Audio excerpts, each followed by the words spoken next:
a dingué ici. Le riche meurt comme le pauvre. Si tu analyses que le riche peut mourir, ça veut dire que ce n'est pas le fait que je suis riche et l'argent qui va me donner la joie sur la terre ou bien m'empêcher de mourir. Tu seras face à ces choses et la mort peut venir. Regardez les hommes qui riches dans la Bible. Il dit, oh mon âme dort en paix, parce que tu as de la nourriture en abondance, il n'y a plus rien à chercher. Il a pris toute sa vie pour faire quoi? Pour emmagasiner la richesse. Il a cherché la restauration terrestre. Je ne veux pas que tu penses ces choses parce que je combats une richesse. Au contraire, c'est pour vous dire que si tu as de la richesse et que ton âme en premier est déjà sauvée, c'est que tu as tout. Amen. Mais lorsque tu as de la richesse et que ton âme a encore un problème spirituel, tu n'as rien. Parce que laisse-moi te dire que la richesse que tu as, peut-être il y a la télévision chez toi, il y a une grande maison. Mais le jour de ta mort, rien ne va avec toi aussi. Donc ce que tu vas laisser, puis c'est quelqu'un d'autre qui va profiter. Même tes habits ont partagé aux gens. Si on doute de toi, on dit tes sorciers, on s'en va, on les brûle. Ça veut dire qu'il n'y a rien de bon sur la terre. C'est pas ce que les gens font. Rien. Il y a des gens qui sont décédés, puis on dit ne touche pas ses habits. Pourtant, il y en a qui sont décédés, on s'est partagé leurs habits. Vrai ou faux? Donc, il faut faire l'analyse de ces choses-là pour chercher à évoluer dans le Seigneur. Cherche à évoluer. Ce qui est important pour l'homme, c'est de chercher à évoluer. Ce n'est pas de regarder que non, le Seigneur m'a envoyé dans un lieu et je regarde, moi je veux me marier, il ne voit même pas qui peut me marier ici.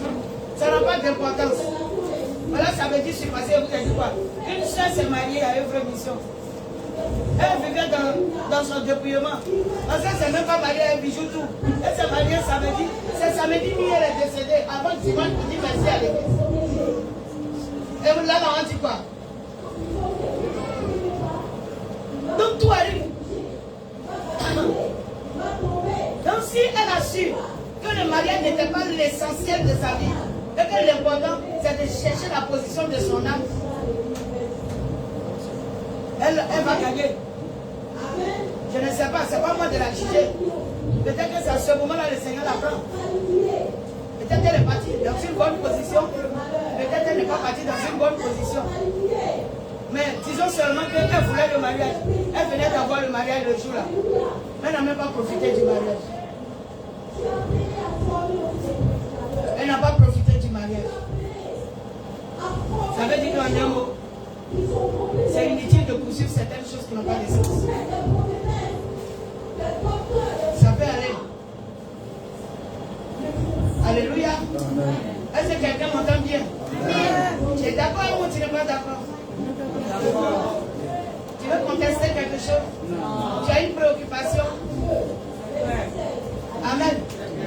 Sinon, le Seigneur veut nous bénir. Est-ce que tu as décidé ta venue sur la terre? Tu n'as pas décidé. Donc, il est de la volonté de Dieu que tu sois béni. Ce qui retarde nos bénédictions même là, c'est notre position avec Dieu qui fait. Le Seigneur veut le faire. Mais comment est-ce que nous gérons la bénédiction? Parce que quand l'argent commence à déborder dans notre vie, on n'a plus le temps même pour Dieu. Au moment où il était moisi, on le voyait faire les portes à porte. Il avait du temps dans la semaine, un jour au moins pour rendre visite. Pour aller dans des familles avec sa Bible, évangéliser et exhorter. Il avait un programme pour le Seigneur. Mais dès que le Seigneur a ouvert les portes de travail, quand il a vu que son salaire est devenu 200 000, 300 000, 400 000, 500 000 par mois, il dit, je suis trop occupé, il a oublié. Ah, tu vois, il quitte maintenant Dieu. Dans tout le temps de ton activité, 6 jours pour 6, tu travailles pour toi-même. Prends 5 jours, grâce de l'Éternel. Donne un jour à l'Éternel pour travailler pour lui. Et puis dimanche, retrouvons-nous pour le glorifier. Quand au moins c'est une activité pour le Seigneur, tu as toujours des sujets de prière pour l'Église. Mais il y a des personnes toute leur semaine à la maison, ils n'ont pas eu un seul sujet qui concerne l'Église. Ça veut dire qu'en réalité, de corps mais pas d'esprit. Oui, c'est vrai. Il y en a que toute la semaine, ils n'ont jamais prié pour l'Église. Ils n'ont jamais regardé la communauté où Dieu les a envoyés pour savoir quel est le sujet qui préoccupe, que je peux mettre au devant de Dieu pour être moi aussi constructeur de l'avancement de l'œuvre. Tu n'as pas besoin d'être riche pour ça. De toute la semaine, j'ai un jour. Pour ce jour-là, je me présente devant le Seigneur pour son église. Tu as fait ces choses, la vie, Dieu va te bénir. On a fini ta maintenant hier avec toute la fatigue là. Je me suis couché à 0h. Le Seigneur m'a réveillé à 2h30. J'ai fini à 6h30. Pour déposer Bible pour me reposer un peu. Et puis encore, je suis là.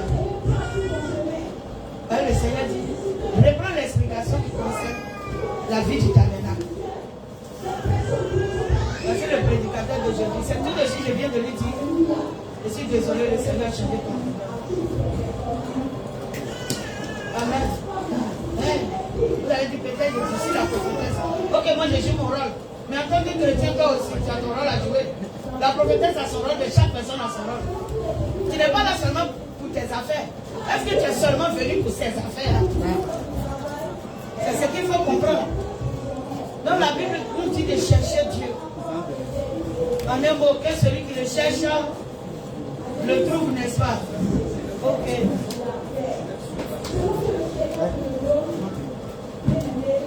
C'est moi qui ai la Bible là. Voilà.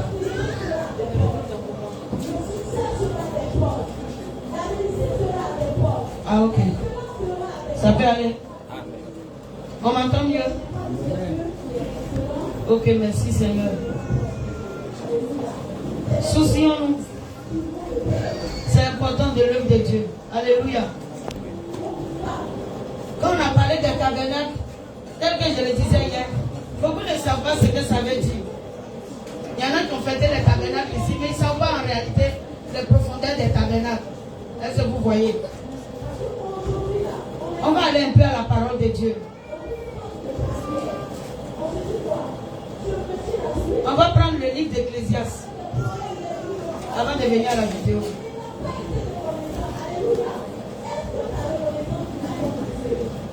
Prenons le livre d'Ecclésiaste. On va faire quelques comparaisons de notions quand même dans la Bible avant de venir à la description des tabernacles.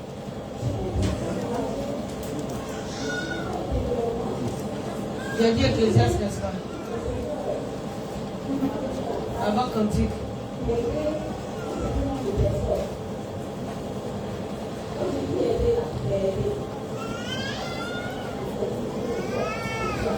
Vous qui savez lire et écrire, apprenez à avoir un calepin pour noter les messages. Herman, tu es un élève. Tu es lettré, tu n'as pas de cahier, c'est pas bon. Et tu n'as pas une Bible, tu as toujours un portable. Tous ceux qui savent lire et écrire, tenez-vous debout, voir. Tous ceux qui savent lire et écrire, tenez-vous debout. Tous ceux qui savent lire et écrire, tenez-vous debout. Mettez au vos calepins. Vous êtes dans une mission où c'est l'enseignement qui passe. Calepin. Monsieur Paul, c'est pas un calepin. Parce qu'après ça, la feuille va se perdre. Quand moi je me suis converti, j'avais un cahier chaque dimanche. Dès que le message commence, j'étais connecté à noter tous les messages du pasteur. Quel que soit le prédicateur, j'ai noté. Et quand j'ai quitté l'église, je partais m'asseoir à la maison encore pour étudier le message. C'est ce qui fait grandir spirituellement. Et les quoi ton cahier? Il n'y en a pas, tu vois. Mais quand tu as fait, tu sais demander. Vous voyez? Où sont vos cahiers? Où sont vos bibles? Le Seigneur vous a accordé la grâce d'aller à l'école. Il y en a qui sont assis dans les villages, ils avaient voulu aller et puis ils n'ont pas pu. Donc la grâce que Dieu vous a accordée là, mettez ça au profit du Seigneur. Tu n'as pas de calepin, tu n'as pas une Bible, tu grandis comment? Ça veut dire qu'après l'église là, tu n'as rien à faire avec Jésus jusqu'à tu reviens dimanche. C'est à faire laquelle là? D'accord, on s'assoit.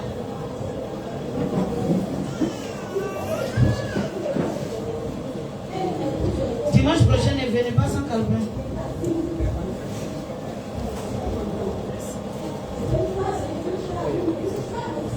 Allons-y.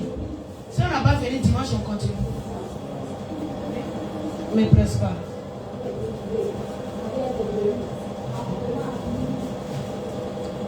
Quand vous lisez la parole de Dieu à la maison, c'est difficile de comprendre beaucoup de choses. Donc si l'église ne vous enseigne pas, et vous venez encore dans les choses élémentaires, on vous renverse, vous vous relevez, vous sortez. Les gens seraient surpris de ne pas entrer au paradis. Il dit, mais j'avais fait quoi? J'étais où là? Ou bien, puis le Seigneur, moi, va me demander compte. Vous ne savez pas que quand j'insiste comme ça là, c'est la porte de mon paradis là que je suis en train d'ouvrir. Moi, je ne vais pas finir de vous prêcher, puis je vais aller ailleurs. En plus, c'est pas l'argent que vous allez me donner de bon même. Il y a un père encore tout. Et va. Prends Ecclésiaste 10.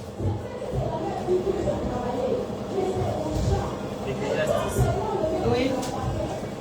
Ecclésiaste 10, le verset 1, on dit quoi? C'est enseignement ou c'est étude?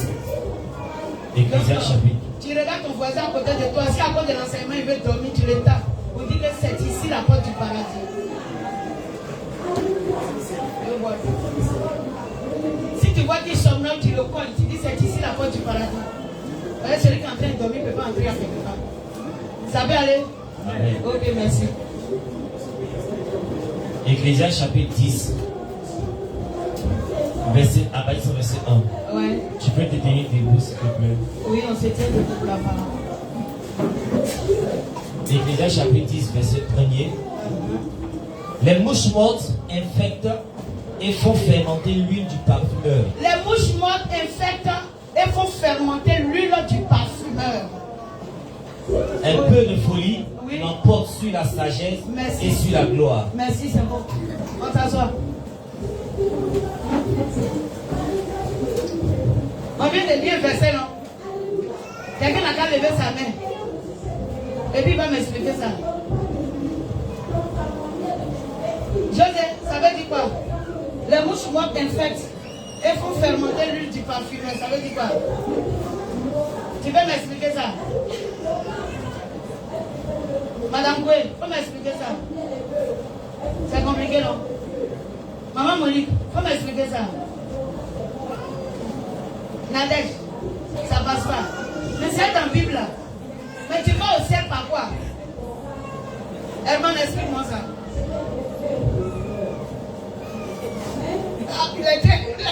Les diamants sont collés. Herman qui est portable, il n'a qu'à m'expliquer ça.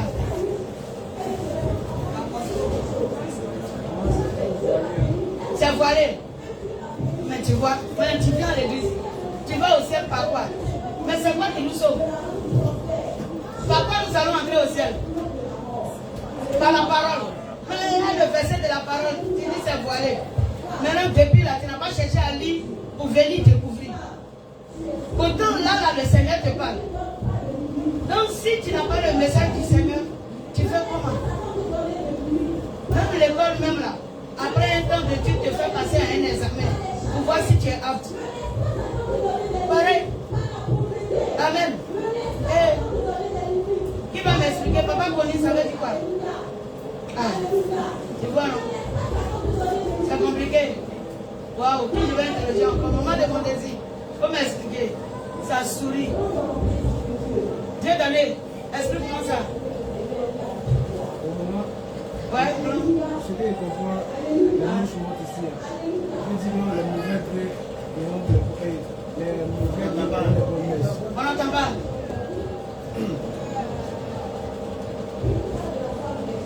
Pour ma compréhension, Ouais.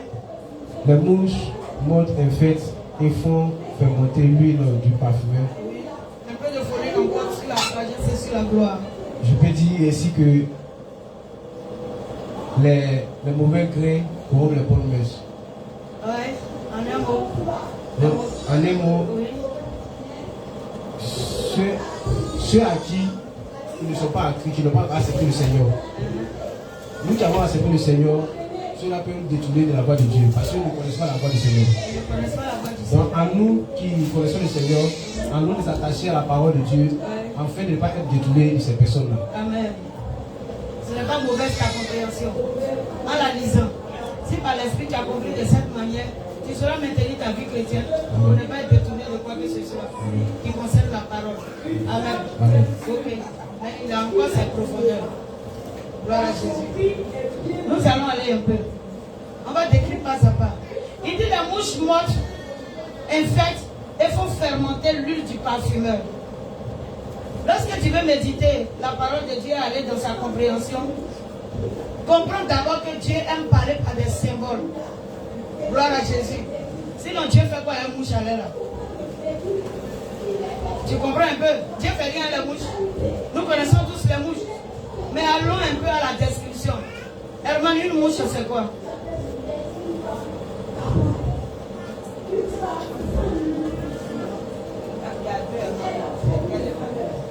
C'est mon Herman des foyers là, je l'attaque.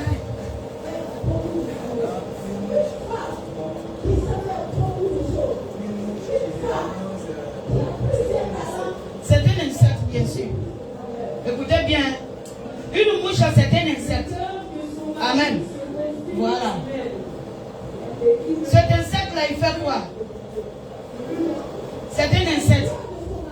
Comment vit-il? Quand le Seigneur donne un mot, sache toujours dans la parole de Dieu que c'est un symbole. Donc, analyse le symbole que Dieu a donné et puis tu vas comprendre de quoi le Seigneur veut parler. Sinon, tu as regardé, tu vas dire comme ça, mouche morte. Dieu fait rien avec des mouches. Mais pourquoi il a utilisé la mouche?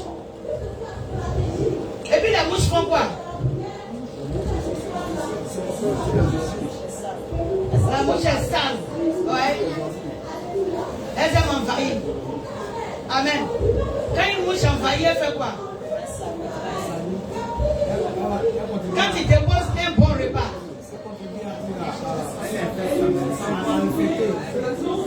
allons-y, elle fait quoi au repas? Monsieur Bonnet, elle fait quoi? Elle infecte le repas. Ça veut dire qu'elle, quand elle trouve un bon repas, il faut qu'elle vienne gâter le repas. Elle va mettre des trucs qui vont décomposer ça. Vous voyez un peu? Elle va décomposer le repas. Oui, oui. La mouche même transporte des bactéries. Des bactéries, ça veut dire des microbes. Oui. Avec ça, elle vient, quelque chose qui est potable, qui est sain, elle vient décharger. C'est quelque chose qui est sain. C'est pourquoi on nous dit de protéger nos repas contre les mouches. Malheureusement, ce n'est pas une ou deux mouches. Oui. Plusieurs mouches viennent à la fois. Quand elles viennent, c'est pas parce que le repas leur est agréable. Elles sont en train de voir que le repas est encore bon.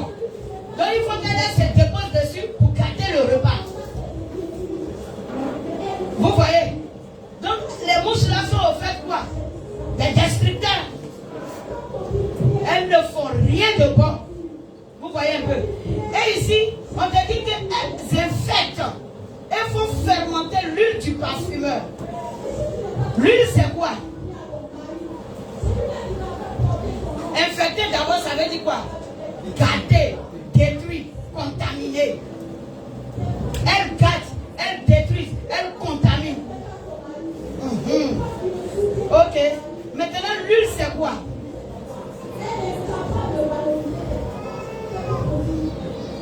L'huile c'est quoi? Prends Exode 30, 25.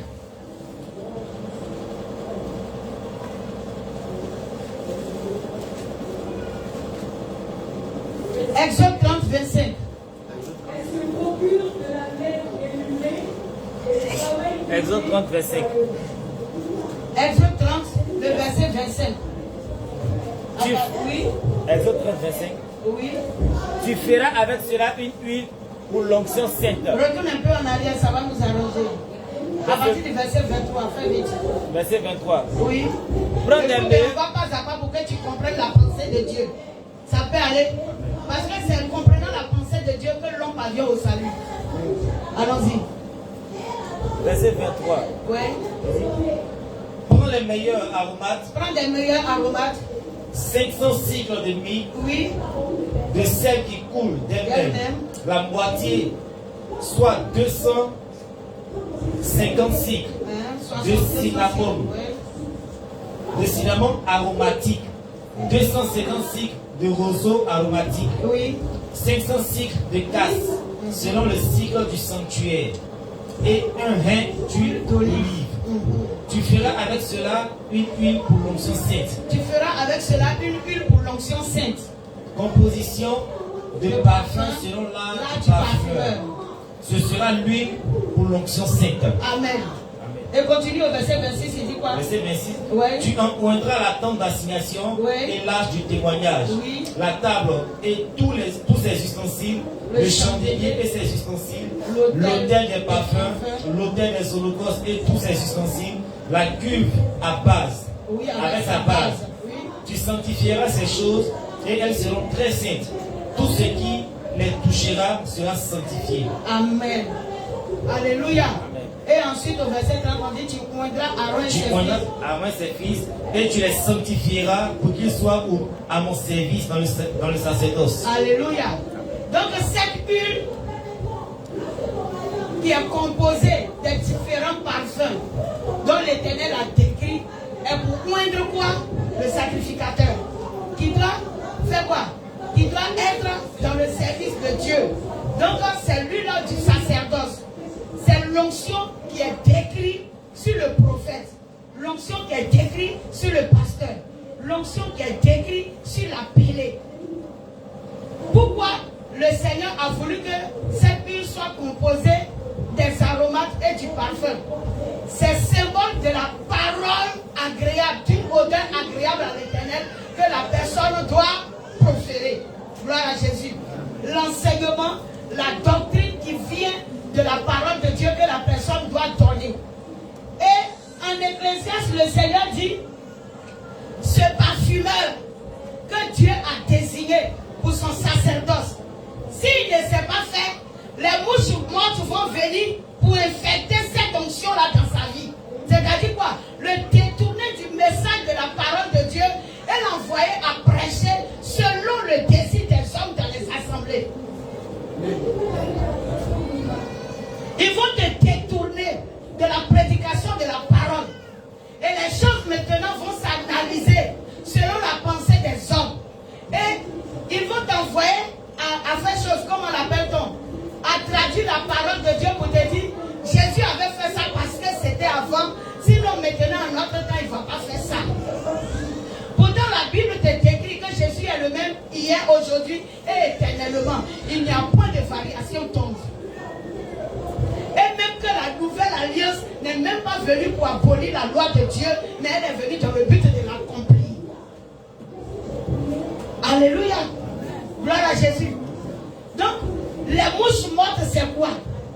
C'est cette foule de personnes qui n'est pas d'accord avec la doctrine biblique, qui veut contester les choses de Dieu. Et il y a des personnes, c'est-à-dire que des hommes de Dieu, malheureusement, qui ont été détruits du fait que dans le service, dans le sacerdoce, quand tu veux t'attacher à la véritable doctrine, le peuple se vide et va ailleurs. Quand la véritable parole de Dieu est prêchée dans une assemblée, ça devient compliqué. Tu vas regarder sur des années, en tout cas le nombre a problème pour évoluer. Pas forcément parce qu'on ne sort pas, on n'évangélise pas. Mais il y a des personnes qui viennent, ils veulent constater si ils sont venus dans un milieu où on s'est aussi détourné de la parole pour leur faire des impositions de méchants choses, comme on l'appelle, sans discernement, et les mettre sous des jougs. Est-ce que vous comprenez? Quand la chose n'est pas ainsi, quand tu veux l'envoyer dans la compréhension de la parole, quelque temps après, il trouve que non, l'assemblée ne lui convient pas. Pas parce qu'il n'a pas trouvé le Saint-Esprit, mais il n'a pas trouvé ce que lui son cœur désire. Acclame le Seigneur pour réveiller le cœur.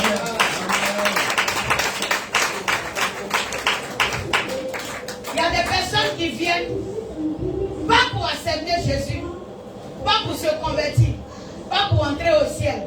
Mais il y en a qui viennent dans les églises parce qu'ils ne savent plus ce qu'il faut faire. Ils n'ont pas aussi envie d'aller chez un marabout. Donc ils vont venir voir si le prophète peut se transformer en un marabout pour eux. Alléluia. Et si toi, l'appelé de Dieu, le prophète du Seigneur, l'établi et le point de Dieu, tu ne sais pas faire, ces mouches mortes là vont infecter l'onction qui est en toi. Donc l'onction est là. Ça va encore chasser des démons, ça va les faire tomber. Bien sûr, mais ça t'a déjà disqualifié vis-à-vis du ciel. les mouches mortes, infectes, et font fermenter l'huile du parfumeur. Pourtant, le Seigneur t'a point de son huile d'onction pour qu'à travers toi, les gens puissent retrouver la route du ciel. Le Seigneur ne t'a pas moins pour que tu envoies les gens dans une prospérité qui n'a pas de sens. L'Éternel n'a pas dit que l'enfant de Dieu ne va pas prospérer. Parce que quand on ne vous parle pas de prospérité, vous pensez que Dieu ne veut pas voir des gens prospères. C'est faux. Si le chrétien est attaché à Dieu, qu'il prospère, ça glorifie Jésus. Ta prospérité glorifie Dieu. Ta pauvreté blasphème. C'est pourquoi étant dans une situation, tu dois t'attacher au Seigneur pour savoir comment tu dois avancer. Afin que ceux qui t'ont connu aujourd'hui, dans telle situation, dans telle condition qui n'est pas bonne, demain te voyant, te demandent comment tu as fait. Mais quel est ton médicament? À travers ton élévation, tu les enverras à Jésus. Alléluia. Sinon, qui vous dit que Dieu ne bénit pas? C'est des bêtises. Mais c'est pas parce que aussi tu es chrétien, tu t'es attaché au Seigneur, que tu ne vas jamais rencontrer des difficultés dans tes activités. Tu en rencontreras et tu prieras le Seigneur. Il t'orientera, il rétablira les choses et encore il te bénira. Parce que c'est l'Éternel qui fait toutes choses. Que tu sois païen ou chrétien, les difficultés se trouvent dans les deux mondes. C'est pas parce que tu t'es converti qu'il n'y aura plus rien comme épreuve dans ta vie.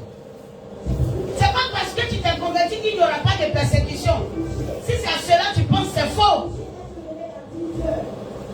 C'est pas parce que si tu t'es converti que tu n'as pas eu de mari. Parce que dans le monde, tu allais faire quoi? Tu allais vivre une débauche. Et puis c'est même pas sûr que tous ceux qui vont te connaître vont te marier. Dans le Seigneur au moins, tu n'es pas marié mais personne ne te déshonore. Dans la vie de sanctification, tu n'es pas déshonoré. Mais dans le monde là, lui il finit et puis il dit que non, j'avais ma copine, c'est parce que seulement voilà. Tu vois, il t'insulte. Alléluia. Gloire à Jésus. C'est pareil, le Seigneur peut nous dire dans Matthieu 23. Prends Matthieu 23.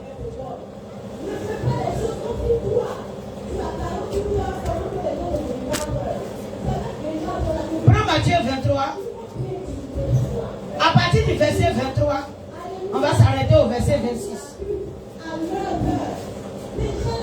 Matthieu 23. Oui. Matthieu 23, à partir du verset 23. Ouais. Malheur à vous, scribes et pharisiens, hypocrites. Hypocrite. Parce que vous payez la dîme de vos menthes, Ouais. de l'ânette et du cumin, et que vous laissez, ce qui est plus important que la loi, Oui, la dans la justice, dans la loi, pardon, la justice, la miséricorde et la fidélité. Oui. C'est là ce qu'il fallait pratiquer sans négliger les autres choses. Alléluia. Amen. Là, le Seigneur parlait aux scribes et pharisiens. J'éclaire ce verset. Parce qu'il y en a qui ont pris ce verset là pour dire on ne doit plus payer titre sur la nouvelle alliance. N'est-ce pas? Mais est-ce que c'est ce qu'il vient de dire? Jamais. Il a dit de ne pas négliger le fait que vous payez la dîme. Mais il y a quelque chose que Dieu veut de vous. La justice de Dieu. L'application de la parole elle-même. Parce que ce n'est pas le fait que tu viens avec ta dîme qui veut dire que tu as tout fait. C'est bien, tu es venu avec ta dîme. Mais est-ce que c'est la dîme là-même qui t'a donné le salut? Non. S'il n'y a pas l'application de la parole, il n'y a pas de salut. La dîme va accomplir autre chose d'accord dans ta vie. C'est une obéissance peut-être qui a aussi ses retombées sur ta vie. Mais ça ne fait pas de toi un sauvé. Donc tu ne peux pas chez toi vivre toute la semaine comme tu veux. Tu vas venir ici avec ta dîme. On va dire Seigneur bénis ses activités. Puis tu vas dire je dois rentrer au ciel parce que j'ai payé ma dîme. Paye ta dîme. Mais la justice de Dieu, est-ce que le Seigneur veut que tu comprennes lorsque tu as dit je suis converti? Il faut que tu comprennes ces choses, que tu marches dans la justice de Dieu pour que cela puisse t'ouvrir les portes du salut. Continue. Le verset qui m'intéresse arrive. Verset 24. Oui. Conducteur aveugle. Le Seigneur dit conducteur aveugle. Qui coulait le moucheron et qui avalait le chameau. Voilà. Conducteur aveugle, ça veut dire quoi? C'est vous les pasteurs, il parle de qui? Quand il parle de conducteur. Les pasteurs établis. Vous insistez, payez la dîme de vos revenus, donnez telle offrande à l'Éternel, envoyez telle enveloppe, faites ceci, faites cela. Le Seigneur dit c'est des conducteurs aveugles.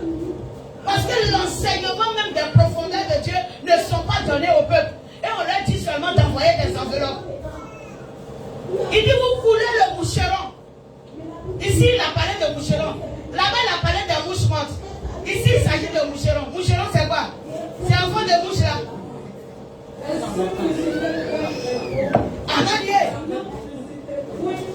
Oui. Et eux-mêmes ils sont encore plus beaucoup. Donc ça veut dire que quand vous prêchez la parole de manière négative dans l'injustice de Dieu, les foules sont remplies dans vos assemblées.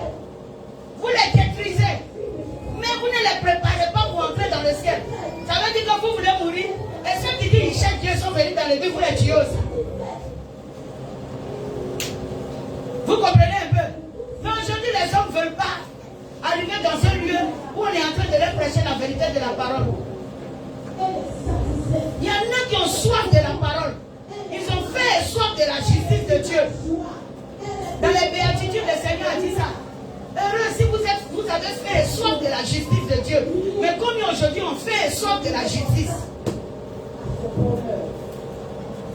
Les gens veulent venir à l'église pour que non, Dieu les rend riches. Non. Dis à ton frère, l'église n'est pas un lieu où Dieu vient pour te rendre riche. Ah, dis-lui ça plus fort.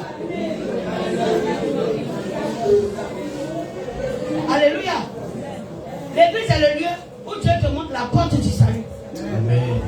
Gloire à Jésus. Amen. Continue, conducteur aveugle. Il dit verset. Oui. Il dit conducteur aveugle qui coulait le moucheron et qui avalait le chameau. Oui. Malheur à vous, scribes et pharisiens hypocrites. Oui. Parce que vous nettoyez le dehors de la coupe et du plat. Et qu'au-dedans, ils sont pleins de rapines et d'intempérance. Vous voyez, pharisiens aveugles, nettoie premièrement. Oui, termine, c'est le verset là, j'ai. Verset 26. Ouais. Pharisiens aveugles, nettoie premièrement l'intérieur de la coupe et du plat, Oui. afin que l'extérieur aussi devienne net. C'est tout. Est-ce que vous comprenez? L'extérieur, c'est quoi? C'est tout ce que vous recherchez. Est-ce que vous voyez? Je veux paraître. Je veux qu'on me dise que je suis nanti, je suis riche. Mais quand on veut te dire qu'il y a cotisation à l'église, tu ne peux même pas donner une enveloppe d'1 million, tu n'as pas de richesse. Tu vois un peu? Donc en un mot, ce n'est pas ton argent qui va faire le problème. Qu'est-ce que le Seigneur veut de toi? Il est bon même. Quand tu as l'argent pour dire que je viens pour moi aussi participer à l'œuvre de Dieu. Mais il ne faut pas finir de participer pour descendre en enfer. Ça peut aller. À quoi ça sert d'avoir les moyens pour dire j'ai fait ceci, j'ai fait cela? Si c'est seulement pour citer les choses que toi tu as pu faire, tu es inutile. Acclame d'abord le Seigneur.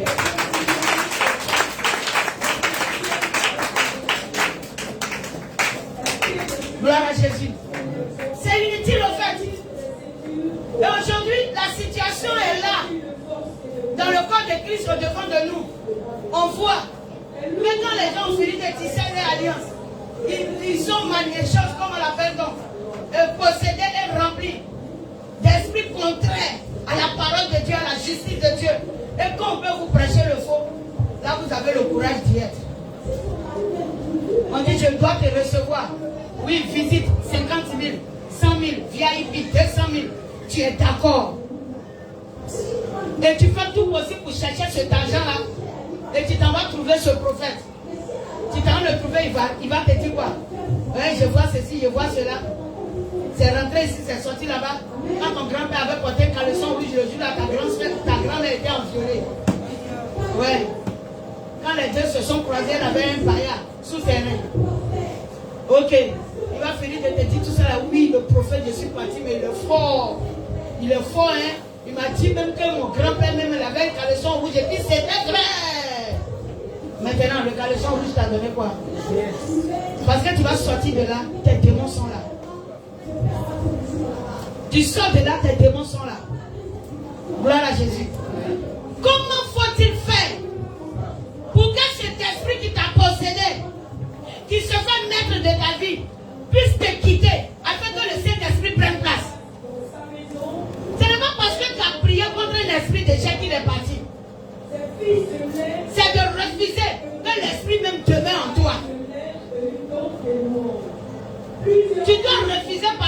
témoignait. Ah, pourquoi telle chose m'est arrivée? Un esprit quelconque est dans ma vie. Donc moi, du coup, je cherche la bataille qu'il faut mener pour que cet esprit ne soit plus là. Tu pries seulement pour les finances, mais l'esprit est là. On dit, il détruit tes finances. Quand tu pries pour finances, là, tu le laisses. Pourtant, c'est lui qui touche aux finances. Comment faire pour qu'il ne soit plus là? C'est ce qui devait t'intéresser. Tu vas venir seulement me donner une offrande. L'offrande, toi qui dis, je vais prendre. Mais ton problème, tu te soucies de ça un peu. Maman François t'a assommé, pourquoi? La parole est forte. Celui qui a assommé se tient debout. Parce qu'on ne va pas rester là toujours. On a provoqué un son ici et on ne peut pas regarder la salle. La personne est tombée parce que chacun était connecté pour tomber. Chacun était connecté pour tomber hier. Aujourd'hui, connecte-toi pour que l'esprit qui est dans ta vie la tombe pour toujours. C'est la parole qui fait tomber l'esprit. C'est l'application de la parole qui encore Satan à reculer loin de nous. Ce n'est pas parce qu'un jour je t'ai imposé les mains. Non. L'Éternel nous dit quoi? Résiste au diable et il s'enfuira loin de toi. Voici la délivrance. Résiste au diable. Comment est-ce que chaque jour de la semaine tu lui résistes? Voici l'important. Pour résister au diable, il faut apprendre à connaître la parole de Dieu dans ma vie, la volonté de Dieu, le processus divin, la justice de Dieu. C'est en appliquant ces choses que Satan se décourage. Et puis il s'en va. On dit la sirène te poursuit. Tu viens au prix, tu tombes. Mais demain tu te couches. Aïe, c'est l'heure de la sirène. Tu as découché. Moi, je t'ai imposé le même, mais toi, tu as découché. Découché déjà, là, tu as fait quoi? C'est que tu as fait d'elle ta camarade. Tu fais d'elle ta camarade, là, moi, il n'est pas fait comment?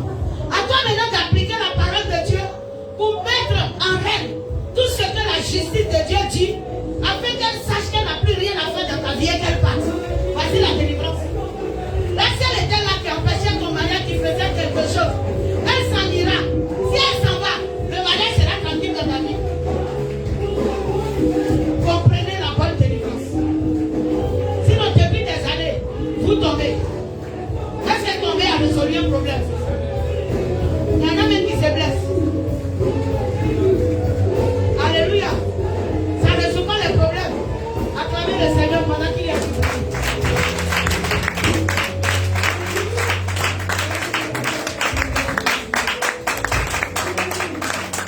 Gloire à Jésus. Toujours Ecclésiaste 10. Reprends mon petit. Ecclésiaste 10 encore. Le verset 16 au verset 17. Il nous dit quoi?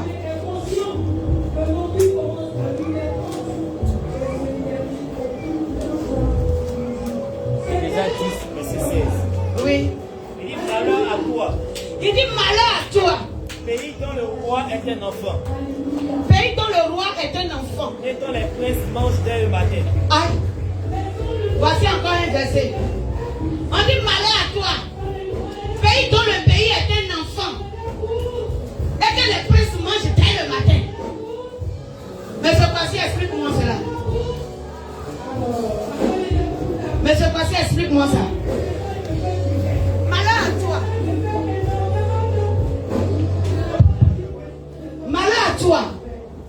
Pays dont le roi est un enfant et dont les princes mangent dès le matin.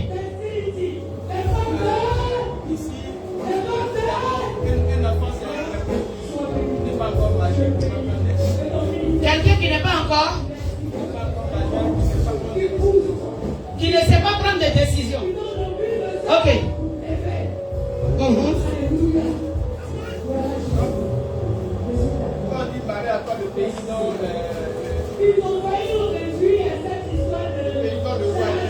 Oui. Il veut dire le pays dont le roi est quelqu'un d'insensé. Quelqu'un qui est insensé, c'est quelqu'un qui ne connaît pas le Christ. Donc, malheur à toi, le pays dont le dirigeant n'est pas vraiment en Christ. Ok. Quand le Seigneur parle de pays, il parle de quoi? Il parle de l'église, il parle d'une communauté, il parle d'une assemblée qui dit qu'il appartient à Dieu. Et ici on dit, malheur à toi, le pays dont le roi est un enfant. Ça veut dire que celui qui a la tête qui vous conduit là, il n'a pas de connaissance. L'enfant n'a pas de connaissance. Il ne connaît pas la profondeur de Dieu et il ne peut rien t'apporter. Tu n'as pas les profondeurs. Ton roi aussi n'a pas les profondeurs. Ton dirigeant n'a pas les profondeurs. Il ne connaît pas la véritable parole de Dieu. Ce qu'il a appris sur les réseaux sociaux ou bien dans les rues, c'est ce qu'il vient et puis il vous prêche. C'est ce que toi aussi tu prends. Et puis tu crois que comme ça tu es déjà sauvé. Le Seigneur dit malheur à toi. Parce que tu es dans une assemblée où la personne même n'a rien comme connaissance. Vous êtes dans des assemblées, on dit femme ne prêche pas. Mais tu n'as même pas compris la profondeur de ce que tu appelles femme. La suite du message dit quoi? Verset 17. Oui. Heureux toi. Heureux toi. Regarde la comparaison. Heureux toi. Pays dont le roi est de race illustre. Voilà. On dit le roi. Heureux toi. Pays dont le roi est de race illustre. Et donc, ça veut dire quoi? Quand on parle de race illustre, ça veut dire quoi?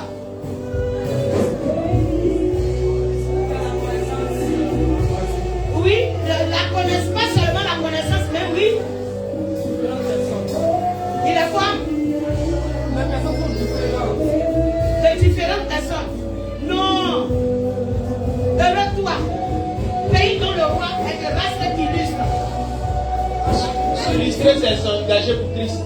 Mais si, ça veut dire quoi? Il est approuvé par le Seigneur. Il est choisi et véritablement, la profondeur lui sont données. Du coup, quand lui a la profondeur, toi tu as la véritable connaissance. Est-ce que quelqu'un comprend? Le roi est chose, comment on l'appelle-t-on, est de race illustre. Ça veut dire que là où il gouverne, là, tu vois un peu la position de la reine d'Angleterre. Un peu comme ça. Ceux qui sont dans le royaume savent tout ce qu'il faut faire dans le pays. Parce qu'un communique ce qu'il y a à faire. Est-ce que vous voyez? Et tous ceux qui sont autour d'elle, alors respectent le processus. Donc si tu as un roi qui a la connaissance et qui sait comment Dieu demande de gouverner son peuple et d'envoyer ses enfants dans la gloire, alors la Bible déclare que tu es heureux. Mais quand ton conducteur n'a pas de connaissance, tu es foutu. Tu ne sauras rien. C'est comme un enfant, sa maman ne s'est pas préparée. C'est dehors seulement va manger bon repas. Vrai ou faux? Est-ce que c'est pas comme ça? Tenez-vous un peu debout pour m'écouter. C'est difficile la parole. Levez tous ceux qui sont autour de vous. Voilà un qui est tellement plongé dans le sommeil qu'il ne voit pas. Ok. Ouais, c'est comme ça va se passer. On dit mission évangélique, tu dis c'est de la parole. Et puis tu ne peux pas avoir la connaissance. Tu vas avoir. Si tu rentres en enfer, tu ne pourras pas m'accuser. Parce que j'aurai tout dit. Alléluia. Si tu te retrouves en enfer, tu ne pourras plus m'accuser. Tu as dit, ah, non, c'est que la prophétie me disait, elle était vraie. Mais seulement tu ne pourras plus te retourner ici, quoi. Donc, autant écouter en même temps. Au lieu d'être assis et puis de penser à des préoccupations, ça veut dire comment tu vas aller travailler demain. Il y en a, ils sont ici. Hein. Plan de demain est déjà dans leur pensée. Laisse le plan de demain, tu es dans la présence du Seigneur. Est-ce que ça peut aller? Assieds-toi un peu.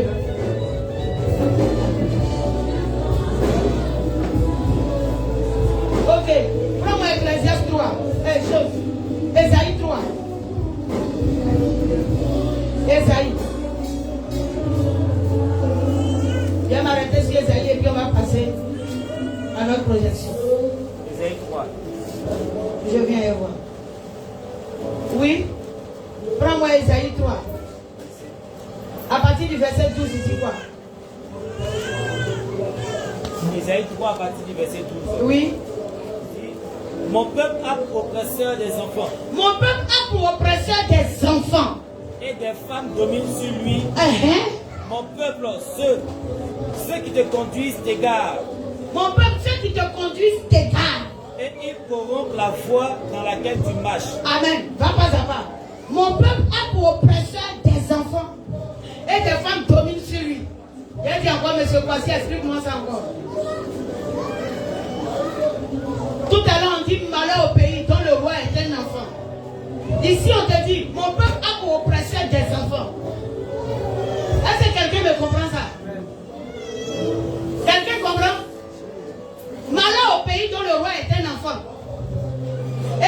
mon peuple a pour oppresseur des enfants.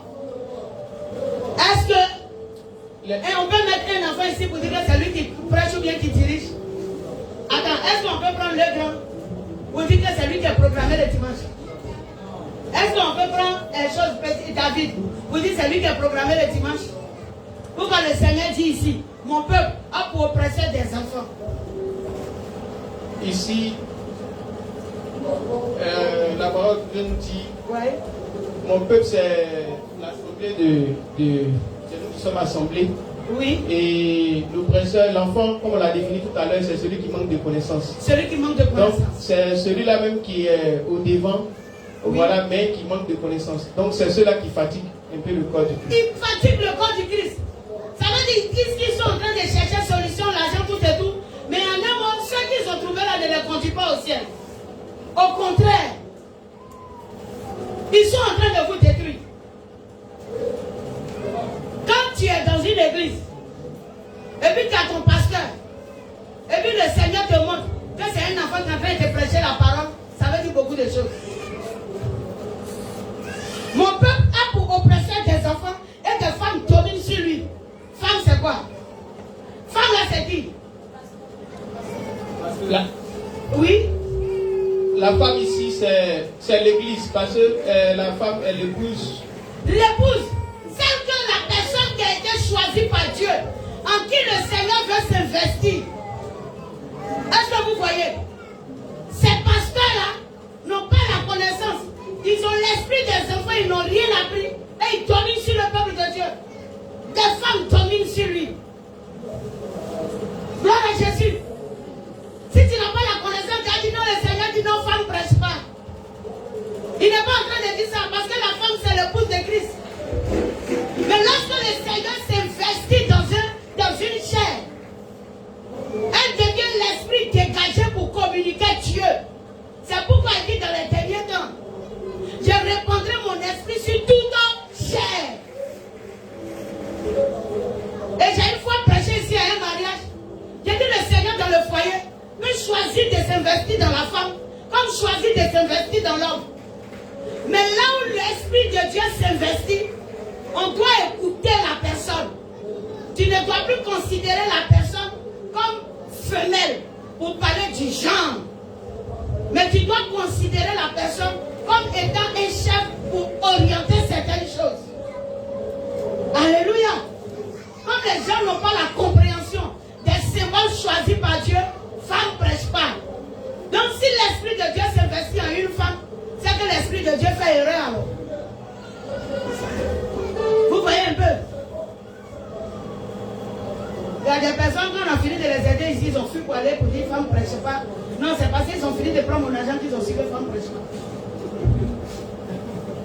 Oui. C'est ainsi que Dieu les bénisse là aussi. Gloire à Jésus. Mais au moins mon argent a prêché dans leur vie. Alléluia. Il dit mon peuple a pour oppresseur des enfants et les femmes dominent sur lui. Et puis le Seigneur dit mon peuple, ceux qui te conduisent t'égarent. En Matthieu 23, il a dit conducteur aveugle. Ici il dit ceux qui te conduisent t'égarent. Continue frère. Oui. Mon peuple, ceux qui te conduisent t'égarent. Oui. Et ils corrompent la voie dans laquelle tu marches. Ils corrompent la voie dans laquelle tu marches. Tu as décidé d'accepter Jésus. C'est à cause du Seigneur que tu es venu à l'église. Mais la voie qu'ils sont en train de t'enseigner est corrompue.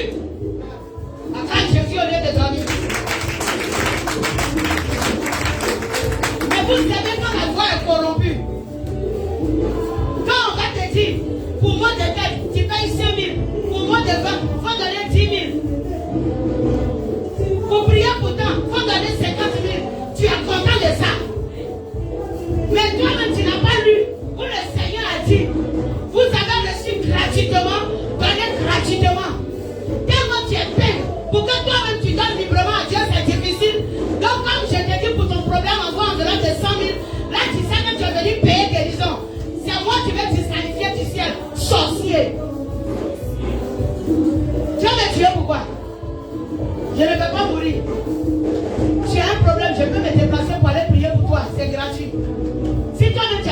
à faire l'éternel, tu peux le faire. Mais n'attends pas.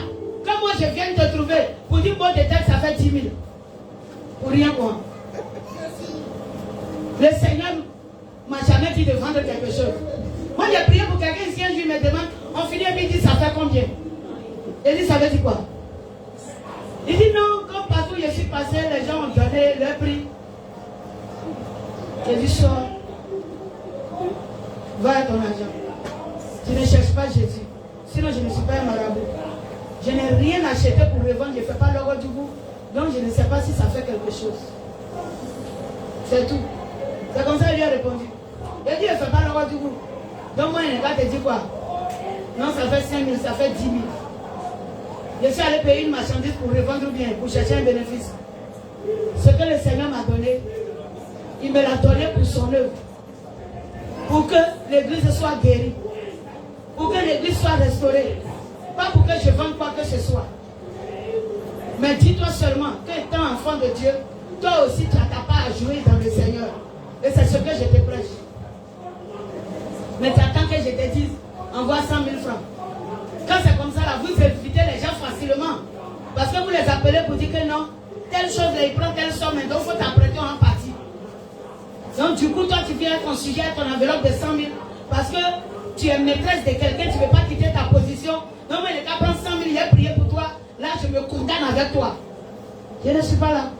Je n'ai pas tissé alliance avec le diable. On peut continuer, frère. Verset 13. Oui. L'Éternel se présente pour plaider. Oui. Il est debout pour juger les peuples. Oui. L'Éternel entre en jugement avec les anciens de son peuple, oui, et avec ses chefs. Vous avez brouté la ville. Il dit, vous avez brouté la ville. Le Seigneur parle de quoi? Des faux prophètes qui vous disent, envoyez 10 000 francs en prière pour mot de tête.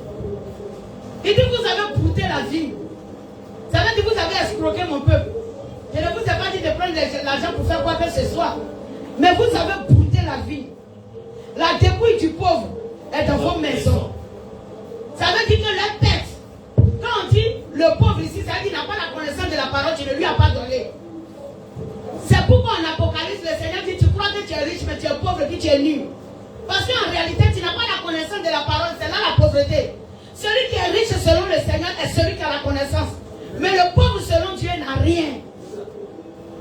Mais le pauvre en esprit, c'est celui-là qui a un seul Dieu, qui n'a pas trop de fétiches dans sa vie et qui ne se confie pas au lien de son village.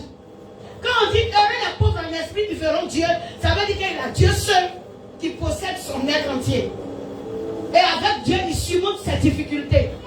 Mais quand on te déclare carrément par la parole que tu es pauvre, ça veut dire que tu n'as aucune connaissance de la vie chrétienne. Tu marches comme tu veux.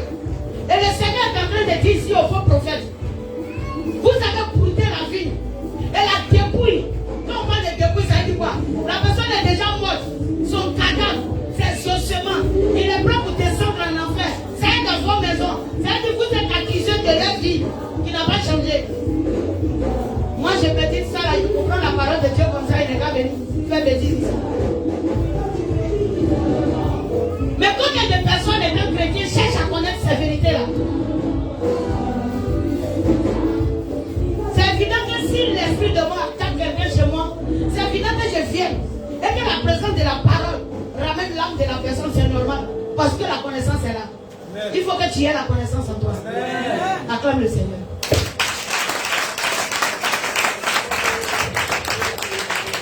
Quand on parle de l'onction de résurrection, c'est quoi? C'est la connaissance de la parole qui ramène l'âme perdue à la vie. Ce n'est pas parce qu'on se promenait dans les morts pour dire aux gens, réveillez-vous. Ça, c'est un plan littéraire de la connaissance de la chose. C'est vrai que le Seigneur peut réveiller le cadavre. Mais en premier lieu, quelqu'un est assis devant toi, vous posez, mais il est déjà mort, quoi que vivant. Il faut qu'il soit ranimé. Il faut lui prêcher la parole de la résurrection. Dis-lui la vérité qui va faire vivre son âme. Parce que c'est une âme morte qui a besoin de résurrection. L'âme est morte, elle a besoin de résurrection.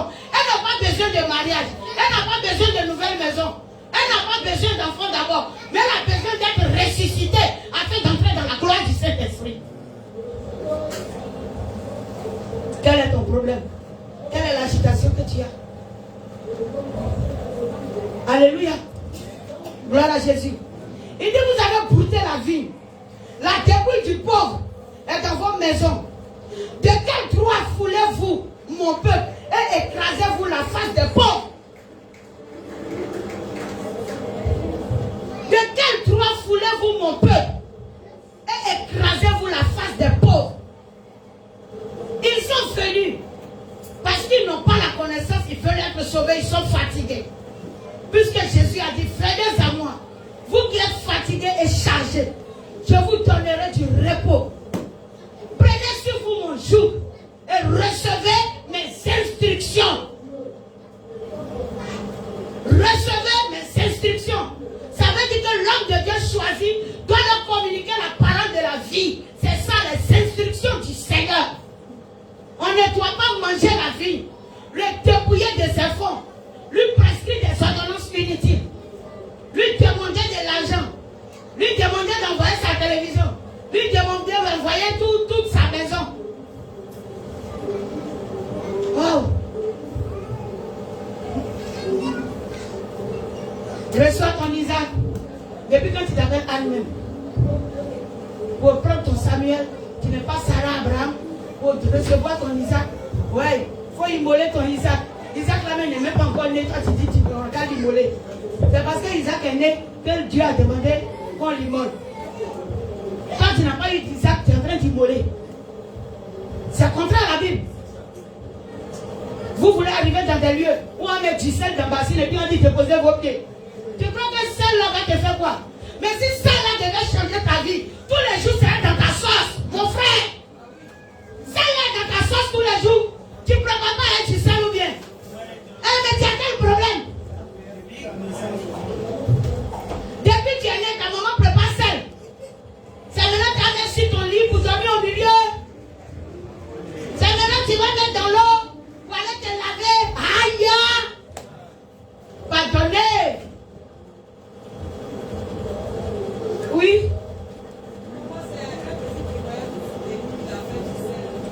Oui.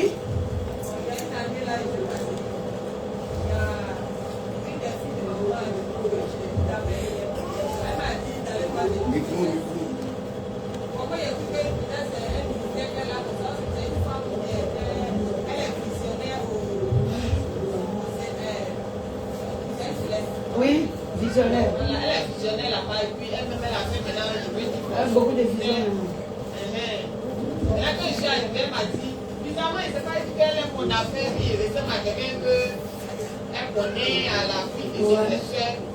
Donc elle m'a fait rentrer dans sa chambre à coucher.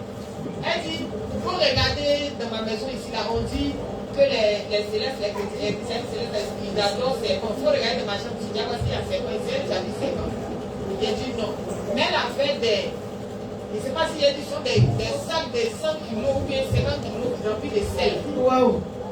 Il y a les seaux, tu vois les seaux bleus qu'on a à la maison là. Elle a fait des seaux pour les barils en caoutchouc là, remplis de sel. Elle dit donc que le Seigneur même a donné le sel pour qu'on puisse travailler avec ça. C'est le sel, c'est contre moi j'ai ici. Donc elle m'a donné rendez-vous le surlendemain pour elle venir 7 ans de prière. Quand on est arrivé à terre, la façon dont nous sommes assis comme ça à terre, avant ils ont rempli le sel partout. C'est le sel qu'ils ont mis à terre. Oh Jésus.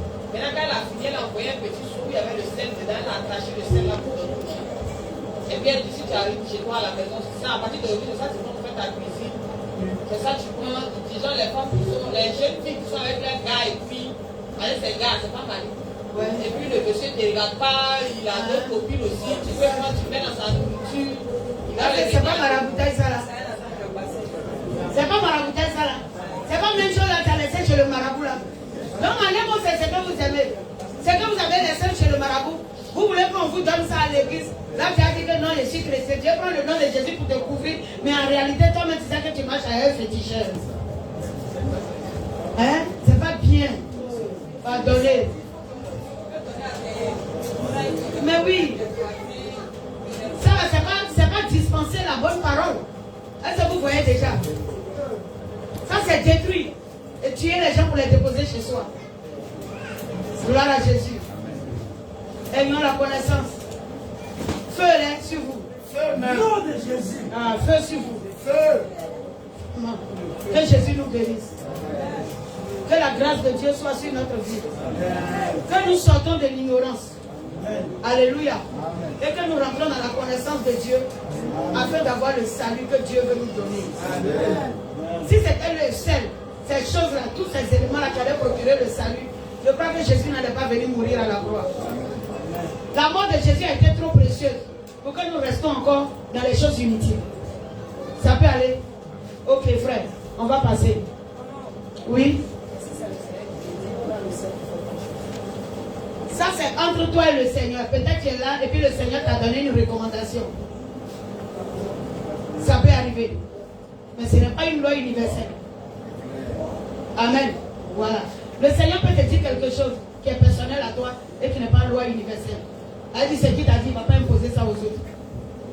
C'est entre toi et lui. Amen. C'est tout. Sinon, je sais que quand je prends mon repas, je dois prier. Quand j'achète mes condiments au marché, je viens, je dois prier avant de préparer. Et même si tu finis de prier, le manger est cuit, il faut encore prier. Tu as laissé ta nourriture sur la table, tu es rentré dans la chambre. Tu as dormi, tu t'es réveillé. Il faut prier encore avant de manger. Amen. Mais c'est ça. Jésus toujours au commencement. La Bible déclare au commencement, Dieu. Ne n'oublie pas ce verset. Ça veut dire assez de choses. Au commencement, Dieu. Même quand tu dis je fais maquis, je fais restaurant, tu quittes au marché précipitation, les gens vont manger à midi tout de suite. Tu n'as même pas pris pause pour confier le marché au Seigneur. Tu ne sais pas ce que tu as payé. Quels sont les esprits qui t'ont suivi? Même il y a des esprits qui se transforment en hommes. Ils prennent corps humain et puis ils font de la vente au marché dans le but seulement de détruire des personnes. Tu n'as jamais prié pour le marché que tu as fait. Mais tu vas trouver toujours que si rien ne marche chez toi. Rien ne marche parce que les esprits qui te combattent ont vu qu'il fallait partir s'asseoir sur les légumes. Parce que là, tu n'as pas de discernement. Je pense que c'est ta révélation ce matin. Amen. Tout ce que tu payes, même ton vêtement, tu quittes au marché avec, il faut prier dessus. Tu payes ta serviette, tu payes ton épaule, tu payes ton savon, viens prier. Mais ne paye pas neige pour venir prier dessus parce que c'est un interdit. Ne paye pas billet pour rentrer chez toi pour dire j'ai prié dessus. C'est un interdit. Si tu es sous là, il ne faut pas mettre ça sur la prière. On dit il faut prier pour toutes choses pour confirmer qu'il n'y a plus rien. C'est faux. On ne prie pas sur les interdits. Un interdit ne reçoit pas la prière de Dieu. On quitte dans les interdits. Et si tu as fait un achat au marché, tu as payé ton habit, c'est descend, tout et tout. Tu as payé tes dessous. Ok, viens et prie. Parce qu'on ne sait jamais. En priant, le Seigneur même peut te montrer que tu as fait entrer quelque chose chez toi qui n'est pas de moi. Fais sortir. Moi, j'ai fait délivrance des gens où l'esprit qui les a possédés nous a conduits jusqu'à chez eux. Ouvrir la valise pour dire ça là, c'est mon pain. Ah bon. Et l'esprit a expliqué comment il a donné le pain à la personne. C'est le pain là, on a brûlé, puis demain, elle est sortie. On a brûlé des habits d'enfants de délivrance. Et puis les esprits sont partis. Même l'esprit de sida est passé par Ali. Mon petit frère direct. Oui. Le dernier d'abord. Oui. Puis ma maman, il était quand même bien à l'école. Il était C'est ça. Et donc, comme il devait passer en classe supérieure, donc ma maman a pris ses anciens vêtements à Oui. de l'école. Oui. Elle a donné à ma tante pour que son enfant puisse aussi avoir kaki. C'est ça. Mon petit frère a fait 5 fois la même classe. Il a fallu que Dieu révèle que c'est son kaki Qui est parti à quelque part là. qui allait quelque part. Quand on l'a récupéré, on l'a brûlé, il a bougé un peu. Ah. Vous voyez, même pour prendre tes vêtements, pour faire don à quelqu'un, demande au Seigneur d'abord si je dois donner. Ne donne pas comme ça. Parce que l'ennemi te cherche. S'il a vu que tu as fermé les portes, il cherche un coin où il va t'envoyer dans une distraction pour pouvoir te récupérer. C'est pourquoi au commencement, Dieu, il n'a pas prié avant de faire don de son avis. Vous êtes tellement zélé, vous aimez tellement le village et ses coutumes, vous vous ramassez, vous demandez de poser mes pailles au village. Non, maman l'a mis ça. Ils emmagasinent en ville jusqu'à ils prennent cantine là. Je m'en vais au village, ils s'en vont déposer là-bas, ils reviennent avec 2 complets seulement. Et puis ils recommencent. On ne sait même pas. Souvent même cantine là au village, et puis c'est les cafards qui mangent dedans. Ouais. Vous avez quel problème? Tu ne sais même pas quand tu vas mourir, mais déposer au village. Le village là c'est quoi? Vous aimez trop ça. Alléluia. On va passer à notre projection.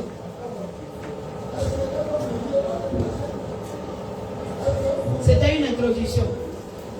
Combien vous voulez me dire quoi? Il est déjà allé encore. Ah. Vous le savez. Alors de dire là, c'est pas tout quoi. Il est quelle heure? 11h35. Continuons. Si on arrive à 12h, on va arrêter pour continuer après. Merci.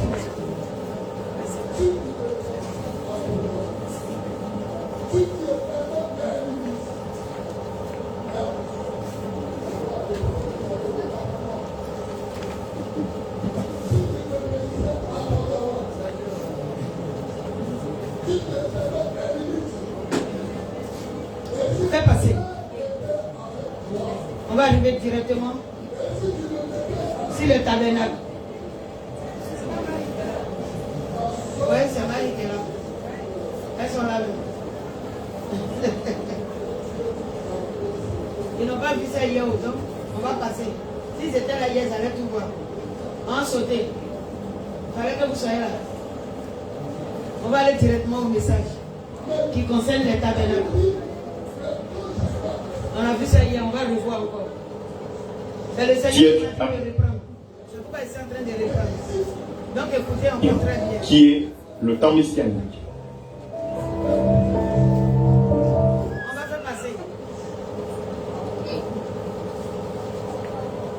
Il vous souhaite la bienvenue à l'intérieur du tabernacle. Voilà. Nous allons Venez, étudier. on va à l'intérieur.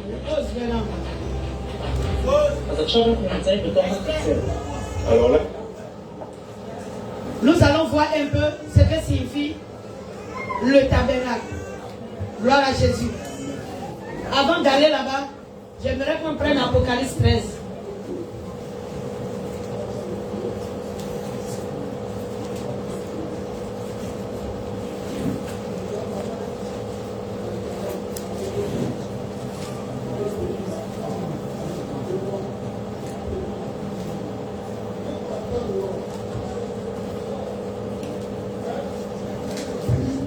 Apocalypse 13.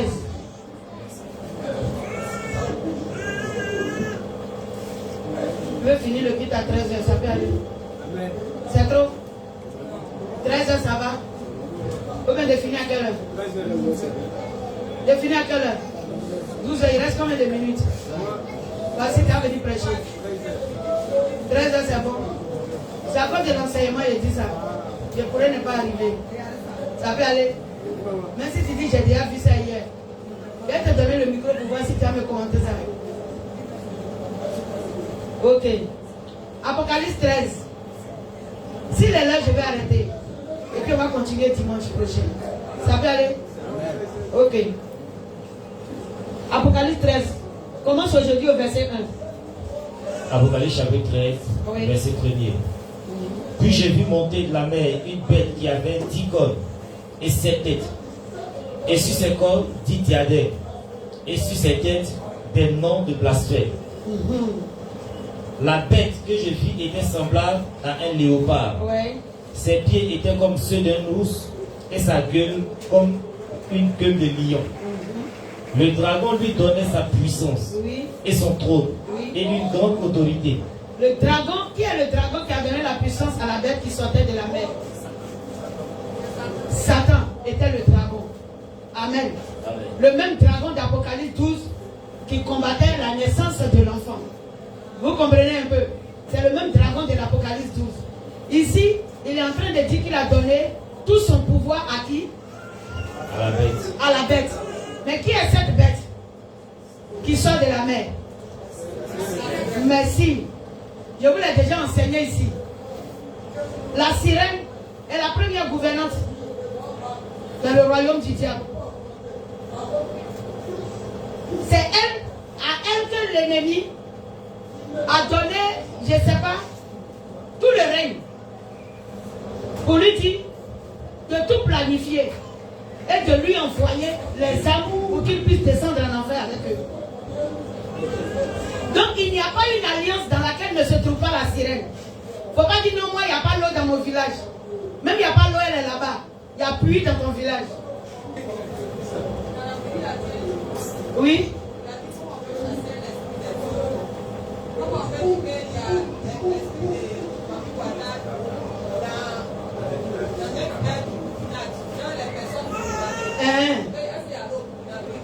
C'est une erreur. Elle n'a pas besoin qu'il y ait l'eau dans ton village pour être présente. Il y a des personnes même dans les villages, ils mettent l'eau dans le canari qu'ils adorent. Est-ce que c'est faux? Ah, ils mettent l'eau dans le canari. Vous pensez que quel esprit ils adorent là-bas? C'est elle-même. C'est la même là. Puis quand ils rentrent dans la forêt, elle se nomme esprit de forêt. Elle a tous ses agents. Elle va se nommer esprit de montagne. Elle va tuer tous les temps. C'est nommé esprit de colline. Oui, il y a des villages où on dit c'est colline, on adore. Il y a les esprits qui assujettis des villages sont des dieux de colline. Et puis tu les vois là. Ces descendants là, ils ont les gros cœurs. Et puis ils ont les grosses têtes quoi.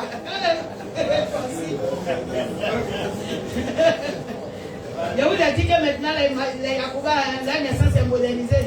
Ça c'est autant de grands-mamans là, ils avaient des trucs comme ça. Sinon, autant de Mayalo là, nous on a pris ça, on est joli maintenant. Ah bon. Aïe, on dit avant pour reconnaître les Yacouba, c'était par la nuit et le front. Maintenant on les reconnaît même plus. Tu vois les filles Yacouba là, elles sont maintenant des Américaines là. Regarde Nadège quoi. Ah, comment elle est belle. Ah, tu la vois quelque part là, tu vas savoir qu'il y a 100 Yacouba là-bas. Autant il y a dans sa lignée là-bas, il y a des nucléaires qui sont sortis. Gloire à Jésus. Amen. Ouais. Ah, voici ma fille Mireille toute belle là-bas. Ok. Alléluia. Amen.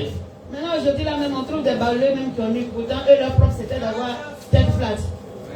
Alléluia. Tellement on se mélange, on ne sait même plus où ça quitte. Gloire à Jésus. Je ne vais pas décrire aujourd'hui toute la nature de la bête. Parce qu'on veut aller rapidement à une chose. Alléluia. Donc vas-y au verset 3. Verset 3. Oui. Et j'ai vu l'une de ses têtes comme blessée à mort. Mais sa blessure mortelle fut guérie. Oui. Et toute la terre était dans l'admiration derrière la bête. Oui. Et pourquoi? Parce qu'elle va aussi opérer des miracles pour vous montrer quelle est une solution. Cette solution seulement vous cherchez, mais vous ne cherchez pas le Seigneur. Donc la bête a tout fait pour mettre à votre disposition des solutions, à ne pas chercher le Seigneur, mais à chercher ces solutions-là. Est-ce que vous comprenez un peu? C'est pourquoi ne poursuis pas un miracle. Mais quelle que soit la condition de vie que tu as, poursuis premièrement le royaume des cieux et le reste sera donné par-dessus. Acclame Jésus.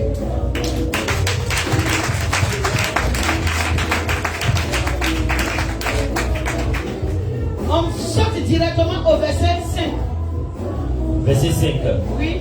Et il lui fut donné une bouche qui proférait des paroles arrogantes et des blasphèmes. Une bouche pour proférer des paroles arrogantes et des blasphèmes.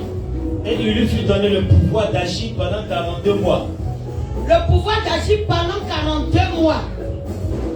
42 mois c'est quoi? On va voir tout de suite cela concernant les tabernacles. Au fait, c'est prophétique. Ça ne veut pas dire qu'il faut compter 42 mois. Si c'était 42 mois seulement, elle est là. 42 mois depuis Jésus, c'est déjà parti, même depuis la sirène n'existait plus. Vrai ou faux? Mais pourquoi on vous dit qu'il lui a été donné le pouvoir d'agir pendant 42 mois? Pendant 42 mois dans la vie de qui?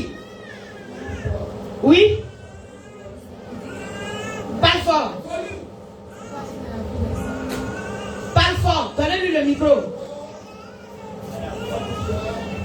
42 mois pour agir dans la vie de qui? Si on n'a pas fini pour faire du mal. Dans la vie des autres, parce que le 42, quand on fait le 4 plus 2, là, ça fait 6. Tu le chiffre de l'homme.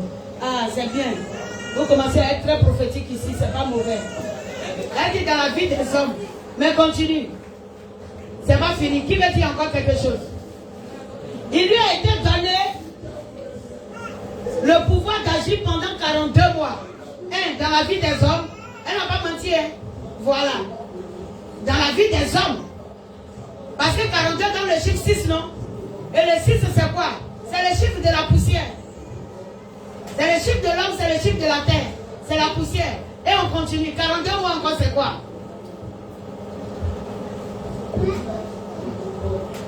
Non. 42 mois encore, c'est quoi? Waouh. Ouais.